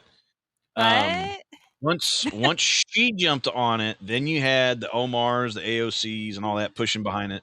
There was a black man who was next in line to be executed on death row here in Texas. Okay, I remember. He was convicted back in the 90s. He was convicted for rape, very brutal rape, rape and murder of at least 3 different women in the state of Texas. Okay, like I said, Kim Kardashian jumped on it first, and then all these, and they're like, "We know he doesn't deserve to be killed." Da da da da da da. And he should be released from prison. And this stuff was all. It was Rodney something. This stuff was all over the news for about 2 days, maybe 3. I'll give it 3. Okay. I mean, to the point where I saw the protests in Austin and people had made the signs and all that kind of stuff. And they were talking about it's just going to be another black man they execute on death row. And this is covered. And they were killing 2 birds with 1 stone. They were hitting the racial thing and they were hitting the capital punishment thing, right? Yes. I remember when it disappeared. Yep. And it was so, in my opinion, it was funny how it disappeared. So they tell, they do their little thing and all that kind of stuff. Once again, blind allegiance just because you think, because based off of a skin tone or some other bullshit, you think that it is this way or it is that way, right? Right. So what the national media never covered was This guy confessed to all these when he was brought in. And I'm not talking like he was coerced into confession. I mean, like he bragged about it. He's like, yeah, I raped this bitch and she was a slut and she wanted this and she wanted it. And then she bitched about it. So I killed her and blah. I mean, he bragged about this shit. Oh, I'm Okay. sorry. Did you This, not enjoy being raped? Oh, right. You should be know, more grateful. you should be. And that's exactly what it was. I mean, you know, this guy was so bad. They even pulled his brother into it. And his brother even said he's a piece of shit. He deserves to die. You know, this was the guy's own brother said this. Okay. That story disappeared so fast because it went against what they were trying to push. I mean, hell, they didn't cover anything Kim Kardashian did on the news for like 6 months after that. It was so bad for them. It was bad. Yep. And it was, but I mean, and it was like I said, it was like the big story. Oh, Ilhan Omar and AOC jump on and blah blah blah blah blah blah blah and yada yada yada. And this man da da da da da, and they were all backing him up, saying, "Yes, it's just another black man they're going to kill on death row, and it's just it's Texas, so of course it's discrimination and blah blah blah blah blah blah blah and all that kind of stuff." And then as soon as that story broke about, hey, by the way, this dude admitted to it, he bragged about it. Oh yeah, and by the way, his brother wants him dead. Disappeared. Never heard another word about it. Not one word about it. Right. Okay. So it just crazy how that, I mean, and that's what it is. It's just blind allegiance to something because in a lot of cases it gets them votes. Okay. Yes. And this is, well, hell, I don't even think I can count it as a conspiracy because it's technically been proven once in the news already. Right. But there is and I'll say it's a conspiracy theory, but it's one of them that I can pretty much say I'm positive is a true one. There is allegedly there's a group of people out there that are controlling Ilhan Omar, and she's just a puppet to do whatever the hell they want. Some sort of Muslim Brotherhood type thing that's doing it. Yeah, and they apparently, and I've seen the interview, and I'd have to find it again, but they interviewed a guy who was a part of that, and he willingly came on camera, and they said, well, he said, well, how is it that you guys can claim control? And it's like, because we've got information and there's certain things that we can give these people that they like. It's no different than bribing people. And they say, well, what's Ilhan Omar's thing that you bribe her with? And he said, sex. He said, that's what we bribe her with. It's not money. It's nothing else. It is sex, period. It is sex. He's like, I'm assuming? No. Giving her sex. Like apparently she's a super deviant. And, of course, Muslim world as a woman, you cannot be a super deviant. You can't be that way as a Muslim woman. Right. So that's So she's a total dom. And that's something that they latched onto with her. They said, hey, she would be an easy one to control. And they've been she's bad a black boys. Muslim. Well, and then think about the stories that have come out that have been true about her. She had an affair with a married white man on her campaign trail. Yep. And that's not the only time sex has come up with her involved. Okay. So she's a hooer. Yeah, she's a hooer. So when you figure that there are news stories out there, viable news stories out there that talk about that, and then you got a guy who jumps on and willingly gives a statement saying, yes, that is how we control her so that she does what we want and she pushes the agenda that we want. That shit I'm kind of looking at going, that fucking makes sense. Because the whole topic was, is she really that? Who do I have to sleep with to turn this country around? I will take one for the team. Take one for the team. But no, it's one of those Apparently things it's where that easy. Apparently the question was, well, it was a series of questions, but the biggest question they were trying to get to in the whole thing is, does she really believe a lot of this crazy shit that she spews and all that kind of stuff? And this guy was basically saying, no, she doesn't believe it. But by God, if she wants to get what we're giving her, she'll say it because that's what we want her to say. That's I've what always we just want. wondered if she's just like high out of her mind sometimes with some of those interviews and everything. Well, apparently she's getting laid on a regular basis, from what I That's understand. true. So That's so funny. All right, It's folks, a we're gonna end the constant state of craziness. euphoria. We are Yeah. actually way over our time limit for the night of craziness. Sorry. Yeah. So And we're thank sorry you. that tonight wasn't more comedy. Once again, we kind of jumped a little bit more into the politics and stuff like that. But I we think it's 'cause promise we're things are going to get back to the changing. comedy roles. Yeah, as Yeah, things for start sure. to change and as we go into lockdown 2.0, we will get back more into those comedy roles. We're gonna so. need to trust for our sanity. Everybody yes. needs Oh, comedy. yes. And All right, yours. good night for now, guys. I'm Lab. I'm Rianne. And I'm the Laird. We'll see you guys next week on Masticators Anonymous.